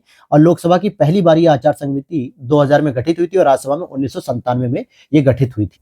अब वहीं पे हम आपको संसद के किसी भी सदन के सदस्यों की अयोग्यता से संबंधित भी कुछ प्रावधान है, उस पर भी चर्चा करते हैं। जैसे अगर आप देखोगे कि लोक प्रतिनिधि अधिनियम 1951 के द्वारा यह कहा गया कि धारा 8(3) के तहत अगर विधायिका के किसी भी सदस्य को 2 वर्ष या उससे अधिक की सजा दे दी जाती है, तो तिथि से अयोग्य मान लिया जाएगा। उसी तिथि से, जिस दिन उसे दोषी ठहराया गया, उस दिन से वो सदन के लिए अयोग्य मान लिया जाएगा। और जब उसकी सजा पूरी हो जाएगी, उसके बाद भी वह 6 वर्ष तक चुनाव नहीं लड़ सकेगा। जैसे लालू प्रसाद यादव जी को चारा घोटाला में जो है कि सजा दी गई, 2 वर्ष से अधिक की सजा थी। उन्होंने जब सजा पूरी कर लेंगे, 4 साल, 3 साल, 5 साल जो भी, उसके बाद से वो 6 साल और चुनाव नहीं लड़ सकते। अभी राहुल गांधी जी को भी जो है कि सूरत हाईकोर्ट के द्वारा सजा सुनाई गई थी मोदी टाइटल का मिसयूज करने के लिए। हालांकि सुप्रीम कोर्ट से जो है कि उन्हें रियायत दे दी गई कि भाई ये प्रावधान पूरी तरीके से गलत है, ये सजा का प्रावधान पूरी तरीके से गलत है, और उनकी संसद की सदस्यता को दोबारा बरकरार रखा गया। इंपॉर्टेंट बात यह कि सूरत हाईकोर्ट के द्वारा 2 साल की सजा दी गई, और ये क्यों दी गई, ये डिस्प्यूटेड पॉइंट है, क्या है, इस पे मैं विचार नहीं करूंगा। लेकिन आप प्रावधान देखो कि अगर उन्हें 2 साल की सजा मुकर्रर हो जाती या वैलिड हो जाती, तो वो 2 साल की सजा पूरी होने के बाद वो अगले 6 साल तक चुनाव नहीं लड़ सकते थे। यानी राहुल गांधी का राजनीतिक करियर खत्म हो जाता। 8 साल कोई व्यक्ति राजनीति से बाहर हो सकता था, संसद की सदस्यता भी छूट जाती, 2024 का चुनाव भी नहीं लड़ पाते, कोई काम नहीं कर पाते। लेकिन सुप्रीम कोर्ट ने इस मामले का संज्ञान लिया। हालांकि कांग्रेस के द्वारा जो है कि इसका पिट दायर की गई, याचिका दायर की गई और वहां पे जो है कि सुनवाई हुई। फिर सुप्रीम कोर्ट ने इस सजा को निरस्त कर दिया और दोबारा उनकी संसद की सदस्यता को योग्य ठहरा दिया गया। एक तो ये प्रावधान हो गया। दूसरा, 10वीं अनुसूची के तहत भी कुछ बाहर किया था, जिसमें होता है कि आर्टिकल 102 जो कि लोकसभा राज्यसभा के लिए और 191(1) जो कि विधायिका के लिए, विधानसभा के लिए, जिसमें अगर कोई व्यक्ति मानसिक रूप से विकृत हो, अदालत द्वारा ऐसा घोषित हो, या कोई लाभ के पद पे हो, या कोई अनुमोचित दिवालिया हो, किसी अन्य देश की नागरिकता हासिल कर लियो, तो भी ऐसे कुछ प्रावधानों से हम जो है कि उसकी अयोग्यता घोषित कर सकते हैं। नेक्स्ट पॉइंट हम लोग कवर करेंगे दल बदल रोधी कानून। इसके बारे में हम अगर चर्चा करें तो देखिए, दल बदल रोधी कानून जो है कि अभी हाल ही में महाराष्ट्र विधानसभा के अध्यक्ष से लेके जो है कि कुछ मामला था, इसलिए चर्चा में आया। लेकिन चर्चा में आने से पहले हम इसके बेसिक पॉइंट को समझेंगे कि 52वें संवैधानिक संशोधन 1985 के द्वारा 10वीं अनुसूची को जोड़ा गया और उस समय प्राइम मिनिस्टर हमारे राजीव गांधी जी थे, इंदिरा गांधी जी की हत्या होने के बाद। और दल बदल से उत्पन्न होने वाली अयोग्यता के संबंध में एकमात्र जो निर्णय होता है वो सदन का पीठासीन अधिकारी करता है। अगर लोकसभा में है तो लोकसभा स्पीकर, अगर राज्यसभा में है तो राज्यसभा का सभापति जो कि उपराष्ट्रपति होते हैं। और अयोग्यता का आधार क्या क्या हो सकता है, जिस आधार पर उसकी सदस्यता समाप्त की जा सकती है। तो इसमें आगे पॉइंट अगर आप पढ़ोगे अयोग्यता के आधार पर, जैसे कि अगर कोई व्यक्ति स्वेच्छा से अपने दल की सदस्यता छोड़ता है तो भी उस पर अयोग्य माना जाएगा। या फिर कोई व्यक्ति जो राजनीतिक दल द्वारा निर्देशित जो व्हिप होते हैं, जारी होते हैं, व्हिप होते हैं, उनके खिलाफ जाके अगर वो वोट देता है या फिर उनकी अनुमति प्राप्त किए बिना ही वो मतदान से अनुपस्थित हो जाता है, तो भी उस व्यक्ति को दल बदल निरोध कानून के आधार पे उसे अयोग्य घोषित किया सकता है, बशर्ते अगर उस राजनीतिक दल के द्वारा उस कृत्य को 15 दिनों के भीतर अगर माफ नहीं किया जाता है कि चलो भाई ठीक है, तुमने किसी लालच में आके जो है कि गलती कर दी या फिर आपने वोट दे दिया, और ऐसी स्थिति में 15 दिनों के भीतर अगर माफी मिल गई तब तो उस पर अयोग्यता नहीं होगी। लेकिन अगर 15 दिन तक भी उस राजनीतिक दल ने उसे माफ नहीं किया लिखित फॉर्म में, तो फिर उसको दल बदल के आधार पर बाहर कर दिया जाए। अब जो अगले 2 पॉइंट मैं बता रहा हूं ना, वहां से यूपीएससी प्रश्न पूछता है, इसलिए अगले 2 पॉइंट को आपको बड़ा ध्यान से सुनना है। पहला, कि निर्दलीय सदस्य जो किसी भी पार्टी के द्वारा नहीं चुना गया था, वो अगर चुनाव के बाद राजनीतिक दल में शामिल हो जाता है तो अयोग्य हो जाएगा। क्यों? क्योंकि तब आपने उन 10 लाख जनसंख्या के साथ धोखा किया जिन्होंने आपको चुनकर संसद में भेजा। मान लीजिए किसी लोकसभा सीट से 4 पार्टियां खड़ी थी, कांग्रेस का कैंडिडेट था, भाजपा का कैंडिडेट, तृणमूल कांग्रेस का कैंडिडेट हो गया, और साथ में कोई भी एक पार्टी ले लो, आम आदमी पार्टी ले लेते हैं। 4 पार्टी थी, 4 पार्टी कैंडिडेट खड़े हुए। जनता ने वहां पे क्या किया कि पांचवा एक कैंडिडेट था जो निर्दलीय था, जो इन चारों पार्टी से संबंधित नहीं था या किसी भी पार्टी से संबंधित नहीं था, लेकिन वो काम बहुत अच्छा करता था, सामाजिक व्यक्ति था, उसकी समाज में लोगों के साथ बहुत अच्छी बनती थी, बहुत अच्छी पकड़ थी लोगों के बीच में, तो लोग उसे पसंद भी करते थे। तो क्या किया, जनता ने वहां के चारों नेताओं को जो है कि डिस्क्वालीफाई किया और इस व्यक्ति को चुनकर भेज दिया कि भाई तुम हमारे लिए बेस्ट कैंडिडेट हो, हम तुम्हें सदन में भेज रहे हैं, तो हमारी मांग को रखना। पता चला वो व्यक्ति मंत्री पद के लालच में या किसी भी लालच में आके लोकसभा के अंदर आते ही वो किसी राजनीतिक दल से गठबंधन करके उसमें जुड़ जाता है या उससे चला जाता है। तो ऐसे में आपने लोकतंत्र की हत्या कर दी।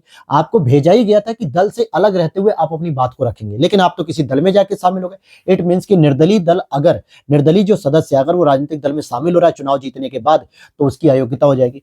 और साथ में अगर मनोनीत सदस्य जो कि राष्ट्रपति के द्वारा किया था एंग्लो इंडो इंडियन के रूप में 2 लोकसभा में, हालांकि अब ये प्रावधान खत्म हो गया है, 12 राज्यसभा में, अगर ये सीट ग्रहण करने की तारीख से 6 महीने की समाप्ति के बाद किसी राजनीतिक दल में शामिल होते हैं तो अयोग्य घोषित किया जाएगा। इट मींस कि मनोनीत दल के लिए स्पष्ट कहा गया कि आपको जब अपॉइंट किया जा रहा है प्रेसिडेंट के द्वारा, तो आप 6 महीने के अंदर अंदर अपनी स्थिति बता दो कि मैं इस राजनीतिक दल में शामिल होना चाहता हूं। अगर आप 6 महीने के अंदर राजनीतिक दल में शामिल नहीं हुए, 6 महीने बाद अगर हो रहे हो, तो इट मींस कि आप पे अयोग्यता का नियम लग जाएगा। और दल बदल कानून के कुछ अपवादों की अगर हम बात करें कि किस पे ये नहीं लगते हैं, तो जैसे मान लीजिए दल बदल कानून किसी राजनीतिक दल को किसी अन्य दल में या उसके साथ विलय करने की अनुमति देता है, लेकिन कम से कम 2/3 विधायक विलय के पक्ष में हो। मान लेते हैं कि कांग्रेस, या चलिए सपा और बसपा की हम बात कर लेते हैं कि सपा में बसपा के कुछ कैंडिडेट आना चाह रहे हैं, अगर 1-2 कैंडिडेट आ रहे और वो राज्य विधानसभा में सदस्य में, तो उनकी अयोग्यता घोषित हो जाएगी और वो दल बदल के आधार पर डिस्क्वालीफाइड हो जाएंगे। लेकिन अगर मैं कहूं कि बसपा के 30 कैंडिडेट हैं और जिसमें से 20 यानी 2/3 सपा में शामिल होना चाहते हैं, समाजवादी पार्टी में, तो वो वैलिड माना जाएगा, फिर उनकी अयोग्यता घोषित नहीं होगी, क्योंकि वहां पे 2/3 लोग शामिल हो रहे हैं। इट मींस कि बसपा को छोड़ना चाहते हैं वो। तो अगर एक बड़ा आंकड़ा जो है कि किसी दूसरे राजनीतिक दल में विलय करना चाह रहा है तो वैलिड माना जाएगा। और लोकसभा अध्यक्ष, राज्यसभा के सभापति के रूप में अगर कोई व्यक्ति चुना जा रहा है तो वो भी अपने दल से इस्तीफा देगा। तो ऐसे में ये नहीं कि वो किसी पार्टी लेस हो गया। अब जैसे लोकसभा में ओम बिरला जी हैं, वो राजस्थान की कोटा सीट से आते हैं, भाजपा के टिकट पर जीत के आए थे, लेकिन अब वो लोकसभा स्पीकर बन चुके हैं। और स्पीकर व्यक्ति एक गार्जियन की तरह होता है, सदन के एक गार्जियन की तरह, जो घर में दुष्ट बालक और अच्छे बालक दोनों का समर्थन करता है। तो सेम ओम बिरला जी जो है कि लोकसभा स्पीकर है, जो कि पक्ष और विपक्ष दोनों के लिए गार्जियन की भूमिका में, उनके लिए दोनों बराबर हैं, पक्ष और विपक्ष दोनों एक समान है। तो ऐसी स्थिति में अपनी तटस्थता को साबित करने के लिए, निष्पक्षता को साबित करने के लिए हर बार लोकसभा स्पीकर को राजनीतिक दलों से त्यागपत्र देना पड़ता है कि मैं अब भाजपा का सदस्य नहीं हूं, भले मैं कोटा लोकसभा चुनाव से मैं चुन कर आया, बीजेपी के टिकट पर आया, लेकिन अब मैं बीजेपी से कोई सरोकार नहीं रखता हूं। मेरे लिए सदन इंपॉर्टेंट है, संसद इंपॉर्टेंट है, और मेरे लिए दोनों ही दल, विपक्षी और सत्ता पक्ष, दोनों बराबर हैं। तो ऐसी स्थिति में इनके ऊपर ये नियम नहीं लगेगा। क्लियर हो गई बात? आगे बढ़ने से पहले हम इसमें कुछ आपको स्टेटमेंट बता देते हैं, जो स्टेटमेंट वर्तमान की स्थिति में है। अगर हम बात करें कि हो तो हलोहानवाद की बात करें, जो जाचिलू अन्यवाद 1992 में इसमें कहा गया कि इस वाद में सुप्रीम कोर्ट ने कहा कि स्पीकर का जो भी निर्णय होगा दल बदल को लेके, वो जुडिशियल रिव्यू के अंतर्गत होगा। क्यों? क्योंकि उसने कहा कि ऐसी स्थिति में अध्यक्ष एक अर्ध न्यायिक की भूमिका में काम करता है, क्योंकि निर्णय देना न्यायपालिका का काम होता है, विधायिका का काम कानून बनाना होता है, कार्यपालिका का काम उन कानूनों का इंप्लीमेंट करना होता है। लेकिन अगर लोकसभा स्पीकर एक विधायिका का सदस्य होकर अगर निर्णय देने का काम कर रहा है न्यायपालिका की तरह, तो यानी अर्ध न्यायिक की तरह वो काम कर रहा है, और ऐसे में जुडिशियल रिव्यू किया जाएगा। अभी लेटेस्ट मामले की अगर हम बात करें तो कीसम मेघचंद्र सिंह बनाम माननीय अध्यक्ष मणिपुर विधानसभा एवं अन्य वाद 2020, जिसमें कोर्ट ने कह दिया कि 10वीं अनुसूची के तहत अयोग्यता संबंधी याचिकाओं पर अध्यक्ष द्वारा 3 महीने के भीतर निर्णय लिया जाना चाहिए। ऐसा नहीं कि उसे अटका के रख दिया जाए साल साल भर, तो ऐसा नहीं होना चाहिए। ठीक है। और व्हिप का मतलब क्या होता है? अगर व्हिप के बारे में बात करें तो भाई सिंपल सी बात है कि संसद की भाषा व्हिप का तात्पर्य है कि निर्देशों का पालन करना। दल के सदस्यों को एक निश्चित निर्देशों का पालन किया था, जिसका लिखित रूप से आदेश होता है, और ये दल के अधिकृत सदस्य को ही व्हिप या सचेतक बनाया जाता है। यह व्यवस्था ब्रिटिश संसदीय प्रणाली से विरासत में हमें मिली है। अब चलते हम राष्ट्रपति और राज्यपाल की जरा अध्यादेश शक्ति के बारे में बात करेंगे। तो इसमें आप देखोगे कि राष्ट्रपति और राज्यपाल की अध्यादेश जारी करने की जो शक्ति है, तो इस पे क्या डिस्प्यूट है? पहले तो हम ये देखते हैं कि हालिया विश्लेषण से पता चला है कि 2019 के बाद राष्ट्रपति द्वारा जारी किए जाने वाले अध्यादेशों की संख्या में क्या हुई? गिरावट देखने को मिली है। और ऐसा 59 सालों में हुआ है कि 2022 में तो कोई अध्यादेश जारी ही नहीं किया गया। इट मीन्स की कार्यपालिका ने, मतलब विधायिका ने अपने सारे प्रावधानों के तहत जो है कि कानून बनाए, कार्यपालिका ने भी इसका सम्मान किया, और 2022 में कोई भी ऐसी आवश्यकता नहीं पड़ी जो 59 सालों में किसी भी प्रकार का कोई अध्यादेश लाया गया हो। ऐसा पहली बार था कि कोई एक ऐसा साल गया जिसमें कोई अध्यादेश नहीं आया। हालांकि वो कोविड का दौरान था, उस समय जो है कि किसी अध्यादेश की खास जरूरत नहीं थी, लेकिन फिर भी एक ही इतिहास बना। और राज्यपाल और राष्ट्रपति की अगर हम अध्यादेश शक्ति की बात करें तो यहां पर आप देखोगे कि केंद्र या राज्य सरकारें की जो विधायिका की स्वीकृति के बिना कानून बनाती है उसे ही हम अध्यादेश कहते हैं। यानी कि संसद की स्वीकृति के बिना जब राष्ट्रपति की मोहर लग जाए, या फिर राज्य विधानसभा की स्वीकृति के बिना जब राज्यपाल की मोहर लग जाती है केंद्र सरकार राज्य सरकार के द्वारा, जो कानून बनाया था उसे हम अध्यादेश कहते हैं। और ये तब होता है जब दोनों सदनों में से किसी एक सदन का सत्र जो है कि नहीं होता, यानी चाहे तो लोकसभा राज्यसभा दोनों सत्र में ना हो, दोनों के सदन ना चल रहा हो, या कोई एक सदन ना चल रहा हो, क्योंकि कानून तो दोनों सदनों से पारित होगा। या ऐसे ही विधानसभा और जहां पे विधान परिषद है, अगर ये भी सत्र में नहीं है, तो ऐसी स्थिति में अध्यादेश जारी किया जा सकता है। अध्यादेश जारी करने से संबंधित जो प्रावधान है ऐतिहासिक रूप से वो कहां कहां से प्राप्त हुए? जैसे अगर हम बात करें तो भारत में अगर हम बात करेंगे, सबसे पहले इसका प्रावधान भारतीय परिषद अधिनियम 1861 के तहत वायसराय को ये अथॉरिटी दी गई कि आप एक अध्यादेश जारी कर सकते हो जिसकी प्रमाणिकता 6 महीने तक रहेगी, यानी कि जिसकी वैलिडिटी 6 महीने तक रहेगी। उसके बाद आगे चल के भारतीय शासन अधिनियम मार्लेमेंटो सुधार जिसे कहते हैं 1909 के तहत भी शक्ति को और इंप्रूव किया गया। और आखिरी में भारतीय शासन अधिनियम 1935 के द्वारा फाइनली वायसराय को एक वीटो पावर दे दी गई, अध्यादेश जारी करने की शक्ति दी गई। और भारतीय संविधान में भी जो राष्ट्रपति को एक प्रावधान रखा गया है, ये भी कहीं ना कहीं आर्टिकल मतलब ये भारतीय शासन अधिनियम 1935 से ही प्रेरित है। तो केंद्र में अगर देखोगे तो राष्ट्रपति को 123 के तहत और राज्यपाल को आर्टिकल नंबर 213 के तहत ऐसी शक्तियां दी गई। जैसे अनुच्छेद 123 राष्ट्रपति के लिए और 213 राज्यपाल के लिए है। अगर इनकी हम प्रक्रिया की बात करें तो शक्ति और प्रभाव बिल्कुल ही वैसा होगा जैसे विधायिका द्वारा कोई कानून पारित किया जाता है, जो उसके प्रोविजंस होते हैं, जो उनकी शक्तियां होती हैं, वैसे ही इन अध्यादेशों की होती है। बस फर्क होता है कि एक अस्थायी प्रकृति के होते हैं। क्यों? जैसे ही सदन के अगले सत्र शुरू होने की 6 सप्ताह की तक ही वैध रहते हैं, या दूसरी भाषा में कहें 6 माह 6 सप्ताह। क्योंकि आपको पता है कि संविधान में यह स्पष्ट लिखा हुआ है कि लोकसभा मतलब किसी भी सदन के 2 सत्रों के बीच में अधिकतम 6 महीने का गैप हो सकता है, उससे ज्यादा गैप नहीं हो सकता है। तो मान लेते हैं कि अगर किसी आखिरी सत्र के अगले दिन, मतलब किसी सदन का जो है कि आखिरी दिन था सत्र का, और उसके अगले दिन राष्ट्रपति महोदय ने कोई अध्यादेश जारी किया आर्टिकल 123 का प्रयोग करके, और अगली जो सत्र बैठती है सदन की वो 6 महीने के एक दिन पहले, 6 महीने कंप्लीट होने से एक दिन पहले बैठ जाती है। तो ऐसे देखा जाए तो एक ऑन एन एवरेज 6 महीने का गैप हो गया अध्यादेश पे, और जब उसका सदन पहली बार बैठेगा तो 6 सप्ताह के अंदर उस पर निर्णय लेना होगा, या तो उसे फिर पारित करो या तो फिर उसे रिजेक्ट करो। तो इस तरीके से 6 महीने 6 सप्ताह का पूरा मौका मिल जाता है। अगर हम बात करें, राष्ट्रपति और राज्यपाल इसे किसी भी समय वापस भी ले सकते हैं, या फिर दोनों सदन अगर इसे अस्वीकार करते हैं तो इसे रेजोल्यूशन पारित करके इसे अध्यादेश पहले भी समाप्त किया जा सकता है। और साथ में अगर हम देखें कि राज्य विधायिका के मामले में भी अगर हम देखें तो अस्वीकार करने वाला संकल्प विधानसभा में पारित किया जाएगा, और विधान परिषद अगर है तो सहमति व्यक्त कर सकती है। उन्हीं मामलों पे जारी होगा जिसपे संसद संघ सूची पे कानून बनाती है तो संघ के लिए हो सकता है, राज्य विधानमंडल राज्य सूची पे कानून बनाता है तो राज्य के लिए ही हो सकता है।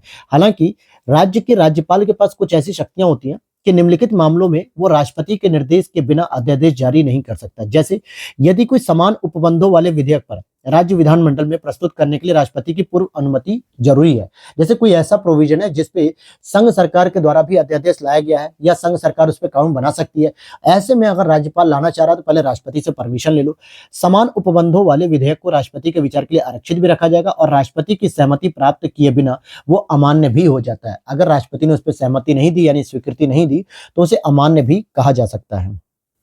हालांकि अगर इससे हम संबंधित कुछ कोर्ट की बात करें या निर्णय की, तो सबसे इंपॉर्टेंट जो निर्णय बनता है वो ये बनता है, याद रखना, कि कृष्ण कुमार सिंह बनाम बिहार राज्यवाद 1994 में स्पष्ट रूप से न्यायालय ने कहा कि अध्यादेश जारी करते समय यदि अनुच्छेद 123 के तहत राष्ट्रपति या 213 के तहत राज्यपाल की संतुष्टि या शक्ति का दुरुपयोग न्यायिक समीक्षा के अधीन है।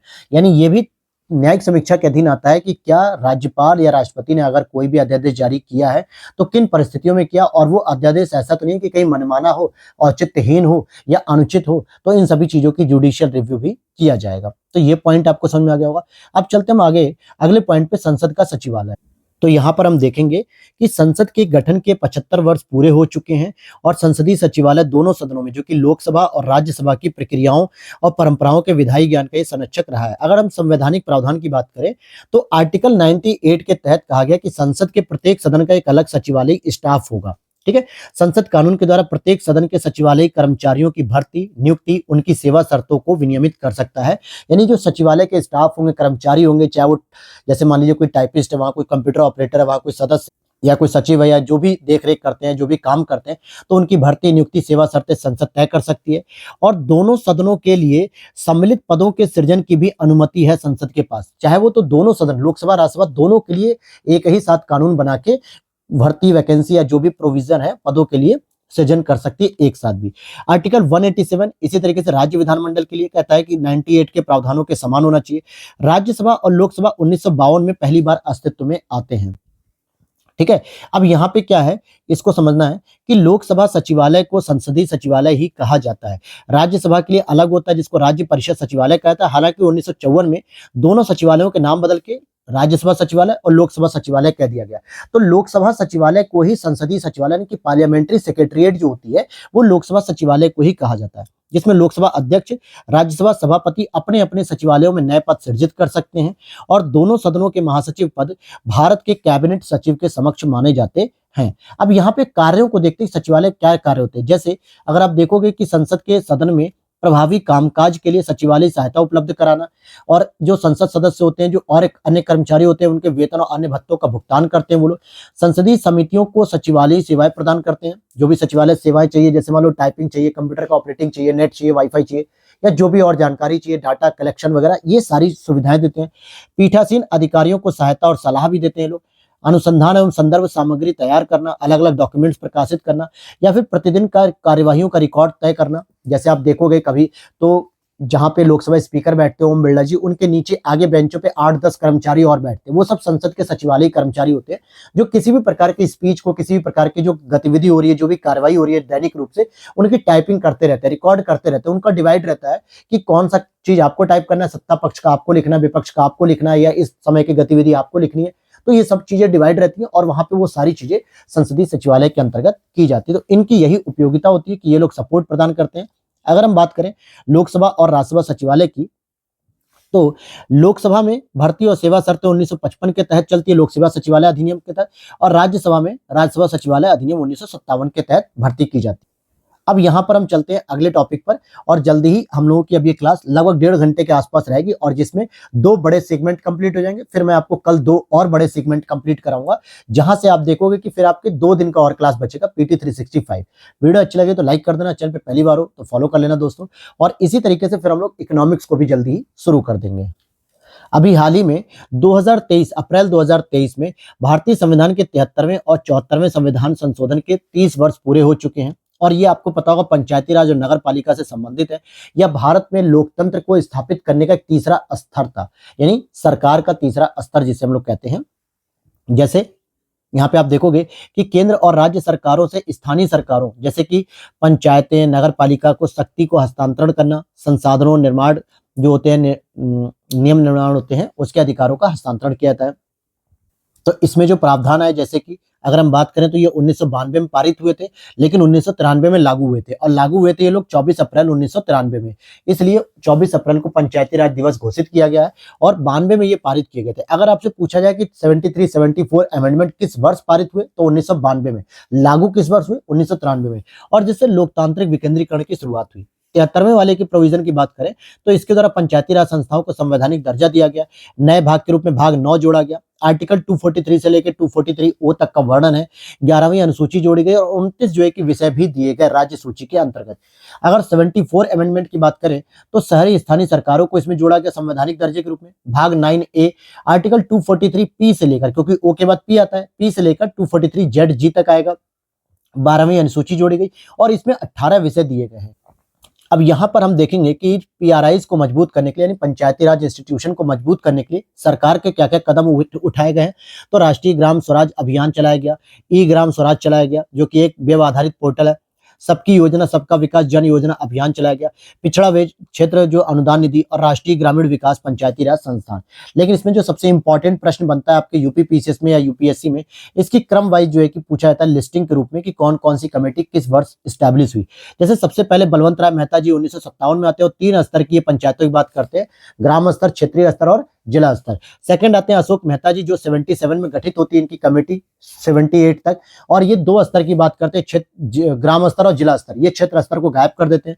CH Hanumant Rao working committee 1983 में आती है, GVK राव कमेटी 1985 में, LM सिंघवी कमेटी 1986, और इन्हीं के कहने पर ही 73 और 74 अमेंडमेंट आया, और इनकी सिफारिश पर ही संवैधानिक दर्जा दिया गया इसको, और थुंगन समिति 1988 में। तो ये क्रम वाइज है जो आपको याद रखनी। और अगर हम बात करें इसमें तो आप देखोगे कि पंचायतों को जो है कि और भी विकसित करने के लिए राष्ट्रीय पंचायती पुरस्कार दिए जाते हैं। जैसे कि जो भी पंचायत अगर सर्वश्रेष्ठ प्रदर्शन कर रही तो उसे पंचायतों को पुरस्कार दो, जिससे और भी पंचायत इस तरीके की मोटिवेट हो। और एक स्वामित्व योजना दी गई थी, जिसमें घरों के मालिकों को संपत्ति कार्ड जारी कर उन्हें रिकॉर्ड ऑफ राइट्स, संपत्ति अधिकार अभिलेख दिए गए, जिसको आम भाषा में घरौनी भी कहे जाते हैं। अब चलते हैं इसी तरीके से पंचायती राज संस्थाओं की वित्तीय स्थिति पर एक नजर डालते हैं हम लोग। आप देखोगे कि RBI ने एक रिपोर्ट जारी की है, ध्यान देना कि ये रिपोर्ट RBI जारी कर रहा है। पंचायती राज किस नाम से, पंचायती राज संस्थान की वित्तीय स्थिति पर शीर्षक पे एक रिपोर्ट जारी आती है 2020-21 से लेकर 22-23 तक। PRIs की वित्तीय स्थिति पर इसमें चर्चा की गई है, जो कि पंचायती राज इंस्टीट्यूशन है उस पर वित्तीय स्थिति पर चर्चा की गई है। तो यहाँ पर हम बात करेंगे कि पंचायतों के वित्तीय सशक्तिकरण हेतु कुछ संवैधानिक प्रावधान है, उन पे हम चर्चा करेंगे। जैसे अगर आप देखोगे कि आर्टिकल 243H के अंतर्गत कहा गया कि राज्य की संचित निधि से पंचायतों के लिए सहायता अनुदान दिया जा सकता है। जैसे पंचायतों के लिए कर, शुल्क, पथकर, फीस लगाने, एकत्र करने, आवंटित करने का अधिकार है। वहीं आर्टिकल 243I के अंतर्गत कहा गया कि हर 5 वर्ष में एक राज्य वित्तीय आयोग का गठन किया जाएगा, और 283 के तहत मतलब 280 के तहत जो केंद्रीय वित्त आयोग है उसका भी ये कर्तव्य हो सकता है होगा कि आवश्यक उपायों के बारे में राष्ट्रपति से वो सिफारिश कर सकता है राज्य पंचायती संस्थाओं को सुदृढ़ करने के लिए। अब जैसे यहाँ पे पीआरआईज के लिए जो वित्त स्रोत की बात करें, तो देखो राजस्व के आंतरिक और स्वयं के स्रोत जैसे कि कर राजस्व हो सकता है, गैर कर राजस्व हो सकता है, जैसे बाहर से अगर कोई माल मंगाने वाले व्यक्ति पर बाजार कर लग सकता है, पंचायत क्षेत्र में पशुओं के विक्रय के पंजीकरण लग सकते हैं, या फिर अगर हम बात करें कि केंद्रीय वित्त आयोग राज्य वित्त आयोग का धन का अंतरण कर सकता है, मतलब शर्तों के तहत दिया गया अनुदान हो सकता है, गैर शर्त का अनुदान भी हो सकता है, इसमें प्रदर्शन आधारित अनुदान भी हो सकता है और विशेष श्रेणी के अनुदान भी हो सकते हैं। अर्थात कहने का मतलब हो गया कि केंद्रीय वित्त आयोग और राज्य वित्त आयोग से धन का अंतरण किया जाए पंचायतों को। अन्य स्रोत में अगर आप देखोगे तो प्रधानमंत्री आवास योजना ग्रामीण हो गई, मनरेगा हो गई, सांसद आदर्श ग्राम योजना, ऐसी विभिन्न योजनाओं के तहत केंद्र सरकार और राज्य सरकारों से जो अंतरित निधियां मिलती हैं, इससे भी अपना वो विकास कर सकते हैं। और वर्ल्ड बैंक जैसी इंटरनेशनल संस्थाओं जैसे अंतर्राष्ट्रीय निकायों के लिए दिया जाने वाला अनुदान भी इनके लिए हेल्पफुल रहेगा। तो ये तो हो गया पंचायती राज समिति। लेकिन अब हम बात करेंगे अर्बन लोकल बॉडीज से संबंधित। हालांकि इस टॉपिक पे मैंने डिटेल से जब मंथली मैगजीन करा रहा था सितंबर में, तभी मैंने इसके बारे में पूरा डिटेल से इस पॉइंट को कवर किया था। लेकिन यहाँ पे इन शॉर्ट में प्रीलिम्स के तौर पे कवर करता हूँ कि क्षमता निर्माण आयोग जो है, ठीक है, कैपेसिटी बिल्डिंग जो कमीशन है, इसके द्वारा और आवासन और शहरी कार्य मंत्रालय के सहयोग से शहरी स्थानीय सरकार जो निकाय हैं, अर्बन लोकल बॉडीज हैं, इनकी एक राष्ट्रीय कार्यशाला का आयोजन किया गया और पूरे भारत में अर्बन लोकल बॉडीज की क्षमता विकास के लिए एकीकृत दृष्टिकोण को बढ़ावा दिया गया।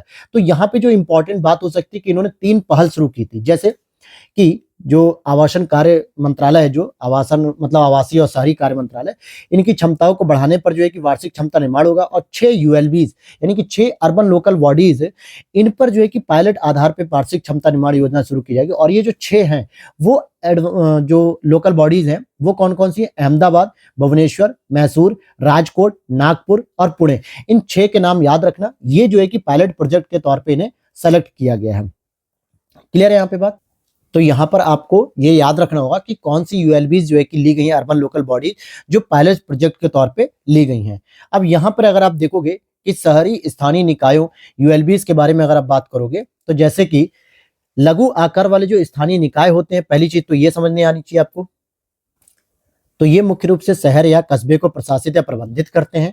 साथ ही साथ अगर आप देखो कि जो शहरी शासन या स्थानीय सरकार है, संविधान में राज्य सूची की प्रविष्टि संख्या 5 है और प्रशासनिक ढांचा और कानून का अलग अलग राज्यों में अलग अलग होता है, मतलब हर राज्य में अलग अलग कानून के तहत ये अलग अलग हो सकते हैं। हालांकि 74वां संवैधानिक संशोधन 1992 में जो है कि पारित हुआ, 1993 में लागू हुआ और इसे 3 स्तर की जो है कि लोकल बॉडीज पे मान्यता प्रदान की थी। जैसे एक होता है आपका नगर पंचायत, जो कि ग्रामीण क्षेत्र से शहरी क्षेत्र में परिवर्तित हो रहा है, यानी कि एक संक्रमण जोन होता है, जहां पे आप देखोगे कि कई सारे ऐसे ग्रामीण क्षेत्र होते हैं जो शहरों से कनेक्टिविटी उनकी धीरे धीरे बढ़ रही होती है, कस्बों की तरफ, शहरी क्षेत्रों की तरफ, वहां पे हाईवे निकल रहे होते हैं, बड़ी बड़ी मार्केट्स बन रही होती है, नगर निगम में जो है कि उनका प्रवेश हो रहा होता है। तो इस तरीके की चीजें यहाँ पे देखने को मिलती है। वही नगर पालिका परिषद जो कि छोटे शहरी क्षेत्र है, तो शहरी क्षेत्र सारी सुविधाएं हैं वहां पर, सारे जो है कि नगर पालिका प्रशासन है, लेकिन छोटे स्तर के हैं। और नगर निगम बड़े शहरी क्षेत्र होते हैं, इसीलिए आप देखोगे कि हमारे यूपी में टोटल 17 नगर निगम है और अभी हाल ही में शाहजहांपुर को जो है कि नगर निगम का दर्जा दिया गया, जबकि हैं कितने? 75 जिले हैं, लेकिन 75 में से केवल 17 ऐसे नगर निगम बन पा रहे हैं जो बड़ी शहरी क्षेत्र होते हैं, बड़े स्तर के। ठीक है, यहां पर यह चीज क्लियर हो गई। अब जरा पेशा की बात कर लेते हैं। इंपॉर्टेंट है पेशा, क्योंकि यहां से बार बार प्रश्न आता है। तो देखिए, झारखंड सरकार ने पेशा अधिनियम से जुड़े नियमों को ड्राफ्ट में सार्वजनिक परामर्श के लिए जारी किया है। क्योंकि अगर हम बात करें तो यहां पर आपको बताना चाहूंगा कि जो पंचायती राज अधिनियम है, वो जो आप देखोगे 1973 के प्रावधान के तहत लागू किए गए, वो भारत के समस्त राज्यों में किए गए। लेकिन पंचायती राज्य में एक्सटेंशन यानी कि जो शेड्यूल एरियाज हैं, अनुसूची मतलब जो 5 में लगभग 10 राज्य आते हैं। उन 10 राज्यों में से 8 राज्यों ने अपनी सहमति दे दी है। ठीक है, उसमें 2 राज्य अभी बचे, जिसमें से एक है झारखंड। तो झारखंड ने भी अभी अपनी जो है कि परामर्श जारी किया सार्वजनिक। इसमें क्या होता है कि पंचायती राज संस्थाओं का जो है कि विस्तार किया जाता है उन एरिया में जहां पे खासकर जनजातीय क्षेत्र होते हैं, अनुसूचित क्षेत्र होते हैं, ये लोग मतलब जनजातियां रहती हैं, इनके भी डेवलपमेंट के लिए इसको एक्सटेंड किया गया। तो इसीलिए पेशा इसको कहा जाता है। हालांकि ये प्रावधान पेशा का 1996 में लाया गया था और यह भी दिलीप सिंह भूरिया समिति के द्वारा जो सिफारिश की गई थी, उसके आधार पर जनजातीय जो समुदाय, शेड्यूल कास्ट, शेड्यूल ट्राइब जो होते हैं, इनके सशक्तिकरण के लिए जो है कि यही है। ठीक है, मुख्य धारा में इसे लाने की बात की गई थी। अगर हम इसके प्रावधानों की बात करते हैं तो यहां पर आप देखोगे कि भाग 9 के प्रावधानों को कुछ संशोधन और अपवादों के साथ आर्टिकल नंबर 2441 के अंतर्गत 5वीं अनुसूची में आने वाले जो 10 राज्य हैं उन पर लागू किया गया। तो पेशा किसमें होता है? 5वीं अनुसूची पर लागू किया गया है, मुख्य रूप से 10 राज्यों में। और ये क्या होता है? राज्य विधानसभाओं को इस संबंध में कानून बनाने का अधिकार देता है। वो 10 राज्य कौन से? आंध्र प्रदेश, छत्तीसगढ़, गुजरात, हिमाचल, झारखंड, मध्य प्रदेश, ओडिशा, महाराष्ट्र, राजस्थान और तेलंगाना, जिसमें से 8 राज्यों ने अपनी सहमति दे दी है इस प्रावधान पे, इस कानून पे। केवल झारखंड और ओडिशा बचे हुए हैं, जहां पे पंचायती राज अधिनियमों के तहत जो है कि अधिसूचित नहीं हो पाए अभी। तो झारखंड ने अभी हाल ही में सार्वजनिक लिस्ट जारी की है, परामर्श जारी किया, इसीलिए ये चर्चा में कि पेशा जो है कि क्या है। हालांकि पेशा को संविधान के भीतर भी संविधान कहा जाता है। क्या कहता है? संविधान के भीतर संविधान। अब जहां पे यूपीएससी फोकस करेगी वो चीज ये है, जहां से पूछा जाता है कि पेशा के अंतर्गत ग्राम सभा को क्या शक्तियां मिलती। पहली कि भूमि अधिग्रहण के मामले में अनिवार्य परामर्श की शक्ति की। जब भी अगर आपको सरकार को या किसी भी प्राइवेट संगठन को अगर यहाँ पे भूमि अधिग्रहण करनी है और वहां पे अगर पेशा चल रहा है, तो वहां की ग्राम सभा से आपको अनिवार्य रूप से परामर्श करना पड़ेगा। वहीं भूमि की खरीद को रोकने और बेची गई हस्तांतरित भूमि पर फिर से कब्जा दिलाने की भी शक्ति है इन्हें। सामाजिक क्षेत्र में कार्यरत और स्थानीय योजनाओं से संबंधित संस्थाओं और कार्मिकों पर नियंत्रण है। लघु जल निकायों में प्रबंधन और गौड़ वन उपज की स्वामित्व की शक्ति है। शराब की बिक्री, खपत और विनियमित और प्रतिबंधित करने, ग्रामीण बाजारों के प्रबंधन एवं अनुसूचित जनजातियों को दिए जाने वाले ऋण को नियंत्रित करने की भी शक्ति है इनके पास।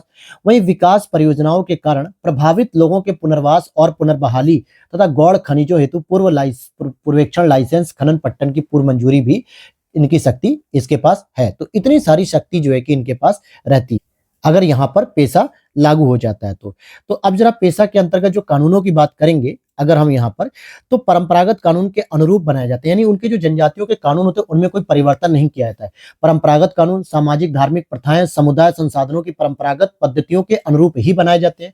ग्राम सभा, यहाँ पे एक ग्राम सभा होती है जो ग्राम स्तर पर पंचायतों के लिए निर्वाचक नामावलियों में शामिल होंगे, उन्हीं लोगों से मिलकर बनती है। और उनकी भूमिका और जिम्मेदारी क्या होती है कि सभी विकास कार्यों को मंजूरी देते हैं, लाभार्थियों की पहचान करते हैं, धन के उपयोग संबंधी प्रमाण पत्र जारी करते हैं। ये सभी काम इन्हीं के द्वारा किए जाते हैं।